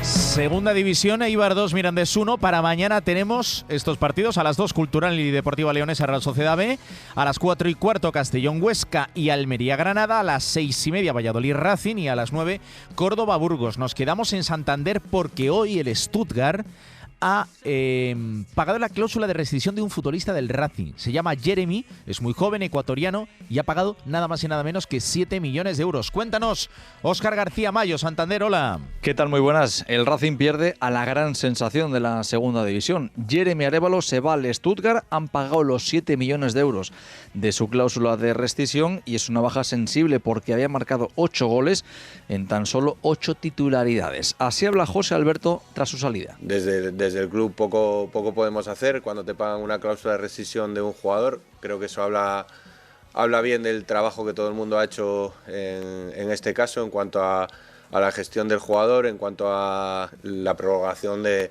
la renovación de su contrato en el pasado verano, el trabajo que hemos hecho con él durante todo este tiempo, que mi relación con él ha sido casi padre-hijo. Para mí es un orgullo el salto que ha pegado a nivel deportivo y el salto que ha pegado también a nivel económico. Entonces, bueno, pues desearle lo mejor. Esta es su casa, lo sabe, puede volver cuando quiera, tiene las puertas abiertas y ahora pues lo seguiremos, esperamos que le vaya muy bien. El Racing sigue teniendo munición, tiene a Arana y a Villalibre, que es el máximo goleador de la categoría, pero busca aún un delantero para suplir a Jeremy y también con urgencia un portero, porque Plamen Andreev va a irse al Lech Poznan después de que el Feyenoord rompa su cesión. De hecho, mañana tampoco está Ezquieta, el portero titular, por lesión, y el que jugará en Pucela será Laro, el portero del filial. Gracias, Óscar. Noticia importante en Santander y un síntoma. ¿Cuántos equipos de Primera División pueden ahora mismo pagar a tocateja una cláusula de rescisión de 7 millones de euros por un futbolista que además está en la segunda categoría de otro país? Pensadlo bien. 1:10, mira, uno de esos países sin ninguna duda es Inglaterra, donde corren las libras que vamos, que no hay ningún problema. Pablo Montaño, Inglaterra, hola. Muy buenas noches, Álvaro. Feliz año. Feliz año. Sin duda alguna, Inglaterra es el país que yo creo que puede permitirse pagar todas y cada una de las cláusulas que quiera. Lo que sea necesario. Desde luego no tienen problema de dinero en Inglaterra. Dos noticias. La primera, ¿por qué han despedido o por qué ha dejado de ser técnico del Chelsea Enzo Maresca? A ver, que no lo entiendo. Pues en el comunicado dice que es de mutuo acuerdo, que la marcha de Enzo Maresca el 1 de enero, convirtiéndose en el primer entrenador en la historia de la Premier que se va el día de Año Nuevo de su club.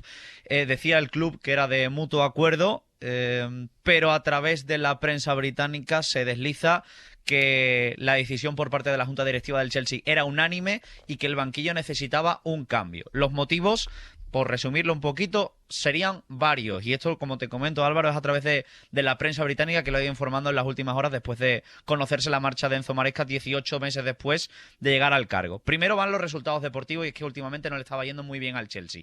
2 victorias en los últimos 8 partidos y sobre todo que el equipo había dejado de ganar 20 puntos cuando iba por delante en el marcador. Estaba sufriendo el Chelsea para mantener los resultados.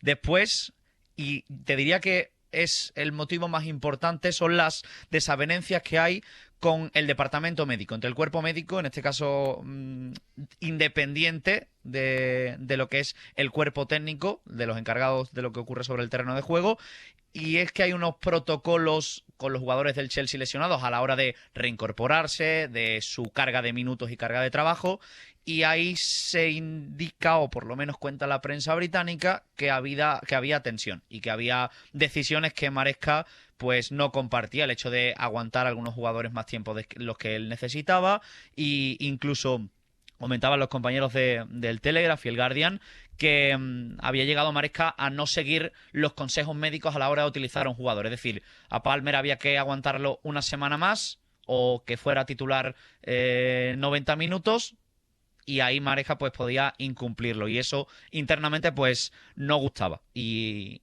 además de todo esto que te cuento está también el tema de su futuro.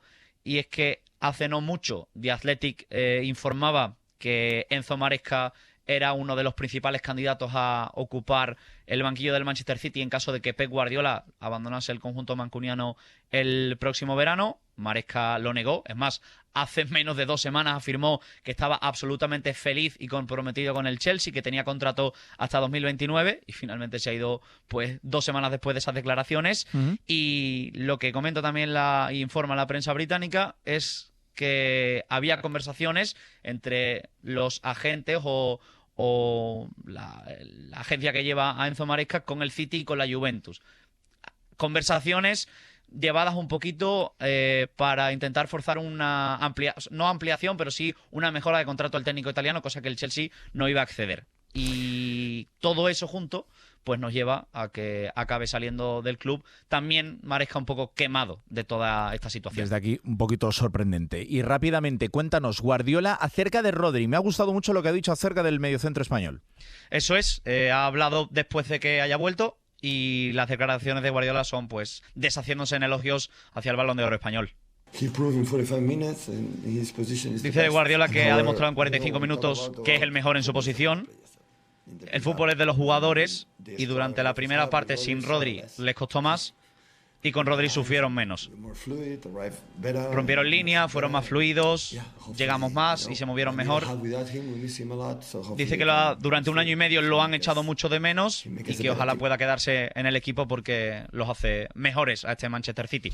Recordamos que con Rodri ha jugado 3 partidos en los últimos 3 meses, se lesionó en octubre, reapareció el 2 de noviembre contra el Bournemouth, contra el Forest hace unos días volvió a la convocatoria y contra el Sunderland el 1 de enero jugó sus primeros minutos tras 10 partidos sin ni siquiera enfundarse la elástica del conjunto mancuniano. Recordemos que se lesionó de gravedad hace 1 año y medio aproximadamente, fue en septiembre de 2024 y le necesita el City y le necesitamos en la selección española. A pesar de que Zubimendi está jugando muy bien, pero si Rodri está mínimamente bien, va a ir al Mundial. Un abrazo, Montaño, hasta mañana. Abrazo grande, feliz año a todos. Polideportivo. Enseguida vamos a estar, sede del Consejo Superior de Deportes, con el que sigue siendo director de la residencia, Joaquín Blume. Se va a retirar ahora dentro de unas semanas, después de estar en el cargo desde hace 38 años, desde el año 1988. Imagínate pasar por la residencia del Centro de Alto Rendimiento, por la residencia Joaquín Blume, a los principales deportistas de nuestro país, a Saúl Cravioto, a Carolina Marín, a Sandra Sánchez, a Damián Quintero. Así que enseguida estamos con José Ramón López Díaz Flor. Antes, un par de conexiones, como digo, con el Dakar, porque empieza en el día de mañana. Fernando Alves, hola. ¿Qué tal? Muy buenas noches, Álvaro. Desde mañana y al 17 de enero y con opciones reales, muy reales, de los pilotos españoles. Pues sí, sin duda, tanto en coches como en motos tenemos varios representantes, concretamente en coches tenemos 3 pilotos oficiales en los poderosos equipos Ford. Está Carlos Sainz y Nani Roma, y Dacia, que tiene a Cristina Gutiérrez. Los 3 tienen opciones, obviamente los 2 primeros más todavía, pero bueno, habrá que ver hasta dónde llega Cristina. Y en motos pues tenemos a Tosa Sareina, que ya el año pasado hizo un carrerón con su Honda y este año pues aspira a ser uno de los principales rivales del todopoderoso Daniel Sanders de KTM. Y también pues ahí en KTM está Edgar Canet, que tiene 20 años pero que tiene mucho desparpajo. El año pasado hizo un gran Dakar, le falta madurez, pero bueno, puede hacer grandes cosas. Por cierto, el Dakar, que sigue siendo la capital de Senegal, pero que, al contrario de lo que era en su momento o cuando pasó por América, pues se sigue celebrando en Arabia Saudí. ¿Cuántos años llevamos ya en Arabia Saudí con el Dakar? Bueno, pues este es el 5º año. Al final, Álvaro, es una cuestión de dinero, como todo el mundo se imagina. La marca Dakar es una marca poderosísima, pero bueno, solo conserva el nombre de sus orígenes africanos.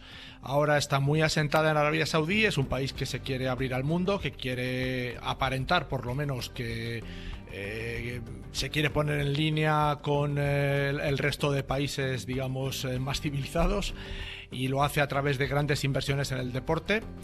Y bueno, pues el Dakar no escapa a ello, ¿no? Entonces, al final, pues los organizadores pueden montar una carrera prácticamente a su antojo. El sitio es increíble, hay de todo tipo de recorridos, piedras, pistas, arena inmensa. Así que, como dinero no falta, pues es el paraíso para ellos. Desde mañana y hasta el 17 de enero nos va a ir contando los diferentes programas de la cadena SER. Aquí Fernando Alves, lo más destacado del Rally Dakar, con opciones muy fuertes de los pilotos españoles. Un abrazo, Alves, hasta mañana. Otro, amigos, un abrazo. Saltamos del Dakar al baloncesto y a la Liga ACB, porque está siendo una gozada, porque estamos teniendo NBA, Euroliga, ACB, pero no está siendo muy fácil de seguir. Xavi Saiso, maestro, hola.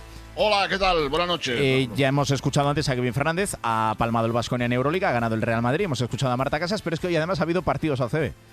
Sí, esto es un sinsentido, yo creo, ¿eh? O sea, es verdad que el aficionado del baloncesto pues ya no sabe si juega en Euroliga, Eurocup, Champions, Recopa o yo qué sé, ¿no? Mira, ha habido ACB 4 partidos porque ha acabado la 13ª jornada, por tanto 4 para el corte de la Copa. El Valencia ha ganado en Bilbao 72-116, ha metido 79 puntos en la segunda parte, que es una auténtica barbaridad. El Lleida ha ganado en Andorra 7-9-8-7. El Barça no ha tenido problemas para superar al Casa de Monzaragoza, 180, y finalmente en un partidazo el Baxi Manresa ha perdido en casa con el Girona 95-97. Por tanto, bueno, pues hay que decir que ha sido una jornada pues realmente espectacular la que hemos vivido, en la que, bueno, pues ahora el Real Madrid sigue de líder, el Valencia está a 2 victorias pero con un partido menos, el Barça ya es cabeza de serie con cuarta posición, 9 victorias, pero insisto, yo creo que la noticia de Álvaro es que la gente se pierde entre Euroliga, una cosa y otra, ya no sabe a lo que tiene que ver, vamos. Porque hoy, por ejemplo, hemos llegado en la Euroliga al Ecuador, jornada 19. Claro, es que se juegan 2 ligas a la vez. En fútbol hay muchos partidos, pero en Primera División hay 38 jornadas. En Champions no llegan a tantas, creo que son 17 o 18 en el caso del equipo que gane, o 19, en fin, ahora con la ampliación a 16avos. Pero es que en baloncesto es una locura. Son 2 ligas, una de 34 jornadas, ¿no? Otra de 38, sí. Y hasta los playoffs, y la Final Four, y la serie de cuartos de final que sigue siendo a 5 partidos. Es una locura, Xavi, de verdad, es una locura. Sí, o sea, sí, porque además, Álvaro, pasa lo siguiente. Resulta que esta liga, la ACB, es la liga más competitiva de Europa. Entonces, claro, si tú quieres ser competitivo en la Euroliga y en la ACB, pues tienes un problema si no tienes una plantilla muy larga, ¿no? Entonces las lesiones y todo lo que va pasando, ¿no? Entonces, bueno, pues ahora viene otro mes de enero que va a ser terrible para los equipos que están en la Euroliga, porque juegan cada 2-3 días y claro, pues se van lesionando jugadores, que es un pez que se muerde la cola, no hay más. Domingo 12:30 tenemos derbi Sí. derbi, tenemos clásico entre el Real Madrid y el Barcelona en el Palacio de los Deportes. Este es de Liga, hay que certificar, este es de Liga, porque además hay en Euroliga, evidentemente. Un abrazo, Sabio Saisó, feliz año. Igualmente, hasta luego, Álvaro. Pausa y, como digo, charla con el que ha sido director, y lo va a seguir siendo hasta dentro de unas semanas que se jubila, director de la residencia Joaquín Blume, donde han pasado los mejores deportistas de nuestro país. No te lo pierdas. Imagínate llevar 40 años haciendo lo mismo. Igual a algunos de nuestros oyentes pues les sucede con sus trabajos el hecho de que, bueno, pues lleven un trabajo en el que sigan haciendo lo mismo durante las últimas 4 décadas. Puede ser más habitual, menos habitual, y en el mundo del deporte pues es bastante complicado encontrarlo. Bueno, que uno se dedique a lo mismo durante 40 años probablemente solo suceda con el golf, no sucede con el fútbol, con el baloncesto, con el piragüismo, con el rugby, no suele suceder. Y en los cargos pues tampoco es muy habitual. Os voy a presentar a una persona que lleva aquí, donde estamos ahora mismo, en la residencia Joaquín Blume, desde el año 1988. Ha sido el director de la residencia y lo va a ser hasta dentro de apenas unas semanas cuando se va a jubilar. Es decir, lleva aquí y ha visto pasar a todos los deportistas desde el año 1988. José Ramón López Díaz Flor. José Ramón, ¿cómo estás? Fenomenal, bien. ¿Contento, feliz? Yo me cuesta el trabajo todo este tipo de cosas, pero bueno, no tengo más remedio. ¿Qué te cuesta? Me cuesta que estemos todos los días. De entrada, llevo una cantidad de días, en este caso casi un mes y pico, con todo tipo de entrevistas. Y entrevistas y manifestaciones hacia mi persona, que todo eso me incomoda, pero me incomoda y después lo agradezco, porque una vez que sucede y ha pasado, pues al final entiendes que, bueno, que por algún motivo será. ¿Pero te incomoda por modestia o por qué? Me incomoda porque no me gusta y no estoy acostumbrado, además. Que el foco esté sobre ti, básicamente. Claro. Para mí es complicado, pero es que me ha pasado en la etapa mía profesional y en la etapa de deportista lo mismo. Era difícil que hablara con los medios o ir a alguna manifestación en la cual no hicieran algún reconocimiento. La residencia Joaquín Blume del Centro de Alto Rendimiento, dependiente del Consejo Superior de Deportes. Digo la verdad, yo a ti no te conocía. Luego aquí hablando contigo antes, pues me he dado cuenta de que tenemos conocidos en común de Ceuta, porque tú eres de Ceuta y yo tengo algún amigo de Ceuta. Pero hace unas cuantas semanas, a través de Lucía Santiago y a través de Miguel Rodríguez, nuestros compañeros de la cadena SER, que ahora está aquí colaborando en el Consejo Superior de Deportes, me habló de ti y me dijo, es una entrevista perfecta para tus largueros navideños, porque es una persona que tiene anécdotas todas las posibles y ha visto pasar todo el deporte español, no solo desde el año 88, sino antes, porque tú fuiste deportista olímpico. Sí. Y además lo hiciste bien en Montreal, por lo que sea. Bueno, y antes también. Sí. Eso es. ¿Conseguiste la medalla de...? En Montreal la medalla de plata, pero para mí Montreal fue más que un éxito, un fracaso, ¿eh? ¿Por qué? Pues nosotros veníamos de ser campeones del mundo en los años anteriores y nos ganó un rival que hoy no sé si le hubieran considerado ganadores olímpicos porque eran los soviéticos y ya estaban metidos en el mundo ese extraño que no quiero ni mencionar, ¿no? Sí, porque todos sabemos a qué te refieres. Sí. Eso es. Y me imagino que cualquiera que esté ligado al deporte sabe a lo que me refiero. Efectivamente. Pero ¿cómo puede ser un fracaso tener una medalla de plata? Porque nosotros, 20 días antes, que habían sido los preolímpicos, ellos no habían entrado en la final. Nuestros rivales eran los alemanes democráticos y los suecos. Y ellos no eran para nada rivales, porque como te digo, unos 15, 20 días antes de los Juegos fue el preolímpico y ellos no habían entrado en la final en Nottingham del preolímpico. Tienes tu parte de deportista y después, sobre todo la parte por la que estamos aquí, en el Consejo Superior de Deportes, en la residencia Joaquín Blume, es porque te vas a despedir dentro de unas cuantas semanas, después de casi 40 años. ¿Cómo ha evolucionado el deporte español? ¿Cómo ha evolucionado el CAR? ¿Cómo ha evolucionado esta residencia en los últimos 40 años? Mire, la evolución del deporte en España ha sido abismal. El gran salto en la calidad deportiva en España empieza con los Juegos Olímpicos de Barcelona 92. Claro, ¿tú llegaste antes o después de Seúl 88? Justo después de Seúl 88. Que fueron 4 medallas. Claro. Y pasamos a 22. ¿En Barcelona? En Barcelona. Eso es. Y entonces, ese fue el gran salto del deporte español, que la gran revolución en el deporte vino de manos de Gómez Navarro. Gómez Navarro era un gestor excepcional y un hombre amante del deporte, ¿no? Aunque su aspecto no era el de ningún deportista, ¿no?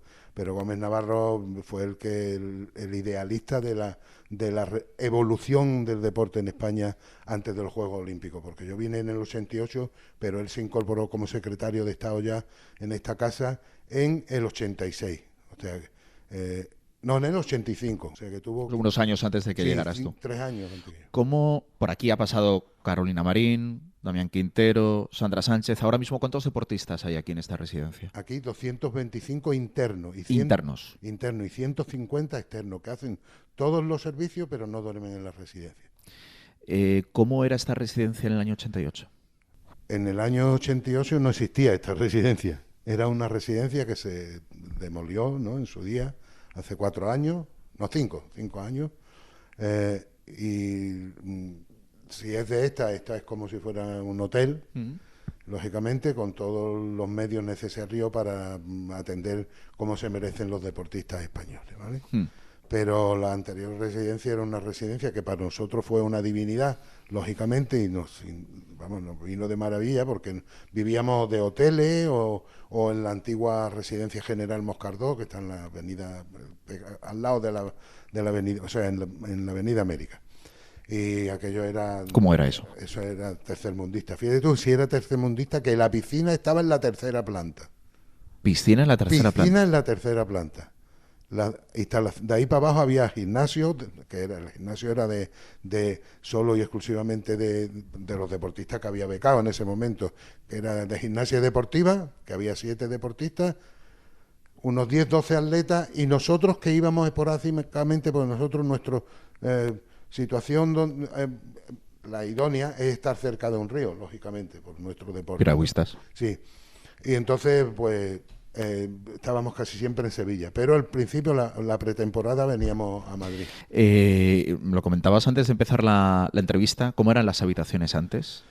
La de General Moscardó, la de 6 metros cuadrados. Ni te lo cuento porque me da esta vergüenza, pero la nueva residencia que entramos en el año 75, que fue la primera residencia Blume, las habitaciones la había de 6 metros cuadrados y de 9 metros cuadrados, no había más. Pero es que las de 9 metros cuadrados eran dobles. O sea, entraban 2 personas en una habitación de 9 metros cuadrados. Sí. ¿Y con baño o sin baño? Los baños eran comunes y estaban al principio de las cabeceras de los pasillos. Que era un poco contradictorio, ¿no? Porque lo que pasa es que en esa época tampoco había mujeres en la residencia. La primera mujer que entró en la residencia fue Sagrario Aguada y Asunción Sinova. ¿Año? 75 finales. ¿Y cómo llegó la oportunidad de dirigir la residencia y de llevar aquí casi 40 años? Yo era empleado de esta casa ya desde el año 77 Y cuando me fui a incorporarme, una vez que terminó mi carrera deportiva, que fue después de los Juegos Olímpicos de Moscú, me incorporé a mi trabajo y yo dependía del Consejo Superior de Deporte porque era secretario de la Delegación Provincial de Deporte en Ceuta. Y entonces uno de mis compañeros, Herminio, era el asesor deportivo de Gómez Navarro y había conflictos en la residencia. Había problemas, sobre todo problemas de relaciones deportista-dirección y todo eso. Yo lo había vivido ya porque yo fui presidente de la comisión de deportistas en mi época. ¿Y cómo se soluciona eso? ¿Llegaste tú y cómo se soluciona eso? Para que el ambiente sea mejor. Mano izquierda. Yo soy muy habilidoso, soy muy duro en mi comportamiento en cuanto a la disciplina, durísimo, pero después sé... como una yegua salvaje, soltar y recoger. Y entonces, bueno, en el argot diríais que mano izquierda. Yo creo que no tengo mucha mano izquierda. Lo que sí soy muy claro y lo que siempre he pretendido primero no engañar y saber con quién se juegan los dineros los deportistas. Y saben que es mejor tenerme de amigo que de enemigo. Pero en la actualidad lo mismo, ¿eh? De hecho, yo muchas veces pienso que lo que estoy es actuando siempre, porque yo no soy así, pero cuando estoy ante cualquier situación de conflicto disciplinaria, sale ese artista que es capaz de... ¿Has tenido que lidiar con situaciones realmente incómodas en estos 40 años de indisciplina aquí de deportistas? No son contables, no se pueden contar. No, por supuesto, y no quiero que me des nombres, pero que has tenido que lidiar... Lidiar con situaciones duras. Situaciones duras. Date cuenta que ahora mismo... O sea, pero de no ir a entrenamientos, bueno, eso no, o sea, eso no. O de no aparecer por aquí, o de no ser... O sea... Venir tarde, venir en malas condiciones y después tener comportamientos inadecuados dentro de la residencia, ¿vale? Y claro que sí, se vive cada diario. Y después te enfrentas a los papás de los menores que son peores que los niños. Sí, es así. ¿Y cómo ha evolucionado el comportamiento de los deportistas? Mira, ¿Cómo eran antes? ¿Cómo eran en los 90 y cómo son ahora? En los 90 éramos mucho más unidos por un motivo. Yo le echo todas las culpas a las nuevas tecnologías. Que posiblemente esté equivocado, no lo sé. Pero a mí me cuesta trabajo. Y esto, el teléfono, lo ha perdido. Está enseñando el teléfono. Sí, lo ha perdido. Entonces, para nosotros el WhatsApp era la cafetería de la residencia. Y la cafetería era a partir de las 3 de la tarde hasta las 4, pues partidas de todo tipo de juegos de cartas y era el WhatsApp. Ahí nos reuníamos siempre. Y por las noches, a partir de la cena, que sería finalizar la cena a 9:30, pues hasta las 10:30 o las 11, lo mismo. Y ahí teníamos... Hablar y era una relación personal. Yo quito los teléfonos en el comedor porque están uno frente a otro y están hablándose a través del WhatsApp. Es incomprensible, ¿no? Te digo, se lo quito. Y a muchos todavía tengo algún teléfono por ahí. Guardado, ¿no? Y se han ido... Requisado. Y se han ido de vacaciones sin el teléfono. ¿Por qué no? Porque no me parece lógico. Y sobre todo... ¿Nos hemos vuelto una sociedad, o también los deportistas, más individualistas? También a raíz, no sé si de la pandemia, de las redes sociales. Sí. Más egoístas. Absolutamente. Más egoístas por lo menos.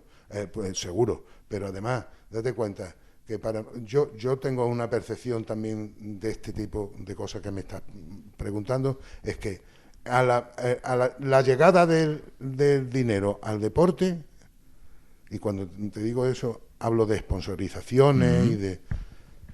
También ha perjudicado el deporte, la filosofía deportiva. ¿Por qué? Porque al final tú luchas por hacer de alguna manera algunos tiempos concretos, alcanzar un objetivo en tu deporte, pero hay momentos que se convierten en enemigos deportivos, lógicamente, aquí dentro. Y en esa época que se están jugando las becas, que los sponsors se fijen más en ello, la participación en cualquier de los grandes eventos, llámese europeos, Juegos del Mediterráneo, Olimpiadas o Mundiales, el enemigo lo tiene al lado. Entonces, yo cuando empiezan a ver esos tipos de controles para sacar al final quién van a ir, ya estoy vigilante. Ojo visor. Sí. O sea, igual el momento de más relax, entre comillas, porque al fin y al cabo... pues Este momento es del de más relax en el año. Claro, porque estamos... Sí, claro, estamos 25-26, pero ahora ya dentro de poco empieza también el ciclo olímpico. Claro, el ciclo olímpico empezó el año pasado. ¿Vale? Una vez que termina los Juegos Olímpicos empieza el ciclo. Ya, pero que la gran mayoría de clasificados sí, no, para los Juegos van a ser ahora en el 26 y el 27. Ya hay algunos clasificados, clasificados. Pero todas esas situaciones complican la convivencia. Las relaciones dentro de la red. O sea, por el hecho de que, por ejemplo, aquí haya 3 deportistas de un deporte en concreto, que solo uno vaya a los Juegos. Lo malo que no hay 3. Ya. Hay 14. Sí. Y entonces de los 14, 4 son los que lideran esa, digamos, disciplina deportiva o distancia atlética, ¿no? Y hay más de 3 o más de 4. Me han dicho que eres como un padre para Carolina Marín. Yo te remitiré a Carolina Marín, que es la que lo dice. Yo no lo digo. Carolina es una chica... Entró con 14 años aquí, ¿no? Entró con 14 años. ¿Y cómo era Carolina con 14 años en un deporte que ella Carolina ha ayudado a visibilizar en España de una manera increíble? Pues mira, Carolina, nada más que yo tengo esa sensibilidad que con todos los deportistas y sé, me equivoco, lógicamente, como se equivoca todo el mundo, pero yo sé quién va a llegar y quién no. Y Carolina, desde el minuto uno que pone, pues Carolina, o Lidia Valentín, o Sandra Sánchez, que Sandra Sánchez encima le costó mucho más trabajo, está en la élite porque pasó las de Caín. Pero yo las veo y sé que son posibles candidatos, posiblemente a ser como Lidia Valentín y a ser como Carolina. Pero, perdona, ¿qué viste en Carolina con 14 años, teniendo en cuenta que venía de un deporte con nula o casi nula tradición en España? Mira, Carolina, cuando llega a la residencia, su entorno familiar tienen complicaciones. Y los papás la dejan aquí con 14 años. Estoy seguro que la mayoría de los chicos con esa edad, con los problemas que había paralelos en su vida privada, primero yo creo que no se hubiera quedado. Si no tuviera la ambición, porque Carolina es ambiciosa. Y además lo demuestra día a día. Si no, tú te crees que con las lesiones que ha tenido estaba todavía intentando volver a ir a unos juegos, pero además ella no va a volver a intentar ir a unos juegos por ir a los juegos. Para ganar. Ella si va a los juegos es para ganar. Y eso es una mentalidad que no se tiene ahora, eso está innato en los propios deportistas. Y además yo, como lo he vivido tan directamente en mis propias carnes, yo siempre le digo a los chicos, mira, márchate a casa, si es que tú no estás pensando que estás aquí, le estás quitando plaza a otras personas y yo sé que tú no vas a llegar porque tu ambición no es ser el mejor de... Y me dice, no, es que he hecho récord de España. Digo, ¿y qué? ¿A cuánto está del récord del mundo? No, pero es que, ¿cómo que no? Eso es lo que a eso es a lo que te tienes que comparar, no al récord de España, al récord del mundo. Y el récord del mundo eres nadie para llegar ahí. Y Carolina, o sea que has tenido que bajar al suelo a mucha gente. Mucha gente, muchísima gente. Y mucha gente de esta agradecida. Después. Agradecida a posteriori. En ese momento me han odiado, yo lo sé, y me consta además, y lo he vivido en mis propias carnes, te vuelvo a repetir.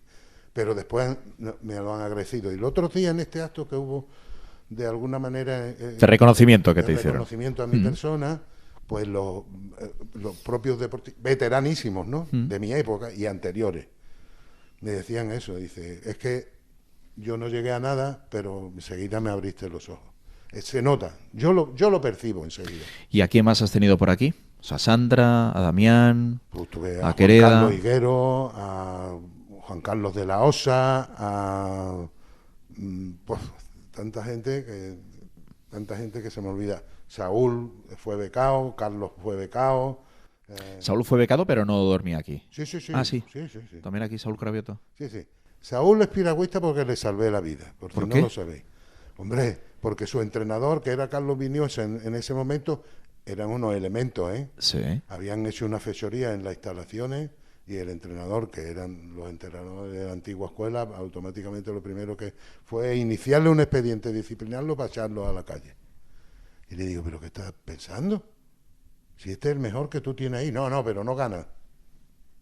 Tú deja a este, que este es el mejor. Pues habla con el presidente que yo lo que ya tenía que hacer yo ya lo he hecho. ¿Cuando tenía cuántos años? Pues 16. Pero todo y la con persona hecha y derecha que es ahora mismo, que se ha convertido en el deportista olímpico español. No, es que... y en un tío sólido como... No, un tío hecho y derecho. Sí. Pero todos los compañeros estuvieron aquí, ¿eh? Él fue, por edad, es el más veterano en SK4, pero todos han estado aquí. Marcos Cupa aquí, Carlos Arévalo aquí, Germán de aquí, también aquí. Es que lo del piragüismo... Lo del piragüismo español es una cosa desde hace ya muchísimos años. O sea, siempre que llegan los Juegos Olímpicos es que, encima es curioso, ¿no? Porque en un país tan de fútbol, y si acaso ya después un poquito de fútbol, y si acaso ya después pues las migajas, cuando llegan los Juegos Olímpicos y estamos todos contando en el carrusel de la serie, en otros programas, y siempre piragüismo, pues mínimo 3 o 4 o 5 medallas, ¿no? O sea, se le carga de mucha responsabilidad siempre al piragüismo. Pues tú sabes lo que pasa con el piragüismo y con algunas federaciones más, que se hicieron caso del vidente. Vidente, yo le digo vidente a Gómez Navarro, ¿vale? Y Gómez Navarro dijo, a ver, ¿qué hacemos para que esto no sea un progreso ficticio y después de los Juegos que pasan en muchos países? Pero en Atlanta, después de Barcelona, Atlanta se mantuvo. Sí. Después en Sydney se bajó mucho. Claro. Pero me refiero en general a todos los países. Y él, la visión que tuvo, dice nada. Hay que hacer centros de tecnificación en las comunidades autónomas que sean los que nos abastezcan de futuros campeones. Claro. No solo eso, sino también hizo un plan de contratación en las disciplinas que no teníamos histórico nosotros como disciplina deportiva en sí. Lo que hizo es contratar a grandes entrenadores de rusos, cubanos, de la DDR, pero con la condición de que tenían que estar con ellos permanentemente a entrenadores españoles. Todas esas cosas que en aquel momento este hombre, yo creo que era un vidente de esto, porque Gómez Navarro procedía de la empresa privada, de deporte poco, pero una vez que estuvo aquí... O sea, viviste en tus carnes el milagro del deporte español, ¿no? De las 4 medallas de Seúl a las 22 de Barcelona y todo lo que se ha conseguido en campeonatos también internacionales, europeos y mundiales. Por eso te iba a decir, no es solo lo Totalmente. El deporte español es mucho más. ¿En qué momento está el deporte español? ¿Goza de buena salud? ¿Regular? ¿Tiene que mejorar? No, yo creo que en este momento es un momento espléndido en el deporte español. Espléndido. Por todo.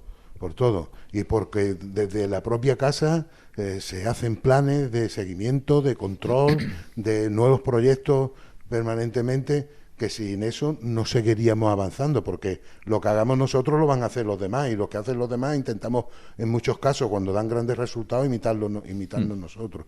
Y la implicación de los dirigentes deportivos y del propio Consejo Superior de Deporte en los temas deportivos son fundamentales para el desarrollo y alcanzar los objetivos que tengan planteado cada federación, son imprescindibles en los apoyos. ¿Qué le recomendarías a esos jóvenes deportistas que están diciendo, pues igual me gustaría ser la nueva Carolina Marín, llegar aquí con 14 años, dedicar mi vida al deporte? ¿Qué le recomendarías? ¿Para motivarle? Eso es. ¿Te refieres que sí. Pues yo te voy a decir lo contrario. Te voy a decir que cualquier deportista que piense o quiera o desee ser como todos los que tú has nombrado, lo primero que tienen que hacer es ser honrado con ellos mismos y saber de verdad si se quieren dedicar a eso. No perder el tiempo y paralelamente a este periodo que al final van a vivir en una burbuja, que no pierdan el tiempo y que paralelamente a eso se formen. Porque como tú bien decías, dura poco, es como un caramelo, lo chupas y en el momento que se acaba, la dulzura se te ha acabado. ¿Qué vas a hacer ahora? O sea, ahora, cuando te jubiles dentro de unas semanas, ¿qué vas a hacer? Esta nueva etapa. ¿Cómo es esta nueva vida? Y yo la tengo bastante bien organizada. Yo soy brutote, pero bien organizado, ¿eh? Pero mi mujer, que ha sido la que ha pagado las consecuencias de eso, ahora le tengo que dedicar, creo que el tiempo que se merece. El tiempo perdido. Sí. Pues hoy queríamos aquí en El Larguero descubrir la figura de una persona que yo, sinceramente, no te conocía, y gracias a Lucía y a Miguel me dijeron, tienes que venir aquí a Alcar, tienes que venir aquí a la residencia Joaquín Blume y conocer a José Ramón López Díaz Flor, que ha sido el director de esa residencia en los prácticamente últimos 40 años. muchas gracias Un placer. por recibirme Muchas gracias a ti. y que vaya bien en esta nueva vida. Muchas gracias, un placer. Vamos a ir acabando. Isa Pacheco, portadas de la prensa deportiva de mañana. Hola, Isa. Hola Álvaro, el diario AS entrevista a Enrique Cerezo, el Cholo nos dará una Champions. Enrique Cerezo habla con AS de sus más de 1.200 partidos y de futuro. La marcha de Agüero es la que más me dolió. El Marca, un derbi que arde. Español y Barcelona se miden en un gran momento de forma. Sport también a ese derbi catalán, más que un derbi. Y Mundo Deportivo, derbi caliente. El líder visita a un equipo en racha, quinto en la tabla, en la cita más igualada a priori de los últimos años. Y cerramos ya. Lo mejor del día es con Ricky Díaz. Que ha vuelto de su pazo en Galicia. ¿Qué Ojalá tal? que La me noche diese. vieja, año nuevo, bien ahí, ¿no? Pues muy bien, en Ourense has siempre pasado bien, en ya lo Ourense. sabes. Ojalá que me diese a mí tener un pazo. Pero Galicia no, por calidad, desgracia. Galicia calidad. Bueno, ¿qué tienes hoy? ¿Tienes pargo, tienes merluza? No, ¿Qué pues tienes? mira, te voy a ¿Tienes traer... rodaballo te salvaje traigo o qué tienes? A rodaballo ver. absolutamente salvaje porque he estado enganchado todas las navidades, lo confieso, al Campeonato Mundial de Dardos. Es una pasada. Esto es algo, un evento que hay que dar en directo en Carrusel Deportivo. Yo hago un llamamiento a Dani Garrido y a la banda de Carrusel porque es increíble. Primero, el ambiente que se forma, tú fíjate cuántas personas Se puede ver hay en el ahí canal de metidas. YouTube. Sí, en el canal de YouTube, por supuesto. Y la noticia es que Luke Litter, que ahí parece que tiene 37 años, pero tiene 18 años, se ha metido en su tercera final consecutiva y mañana, a partir de las 7, se decidirá el ganador. Así que nada, ¿Mañana a las 7? recomiendo el Campeonato Mundial de Dardos. Pues mañana nada, que lo narre Escorial, Borja Cuadrado, Sí, Dani si Álvarez, no, un Rodrigo llamado, González. me hacen una llamada y yo hago de experto. Gracias, Isa, gracias, Ricky, a Paco Hernández y a los que han hecho posible este larguero. Mañana vuelve el fútbol, digo con más partidos. Hoy ha habido uno, pero mañana todavía más. A las 2 de la tarde empieza Carrusel. Hasta entonces, feliz noche. Adiós. Para no perderte ningún episodio, síguenos en la aplicación o la web de la SER, Podium Podcast o tu plataforma de audio favorita.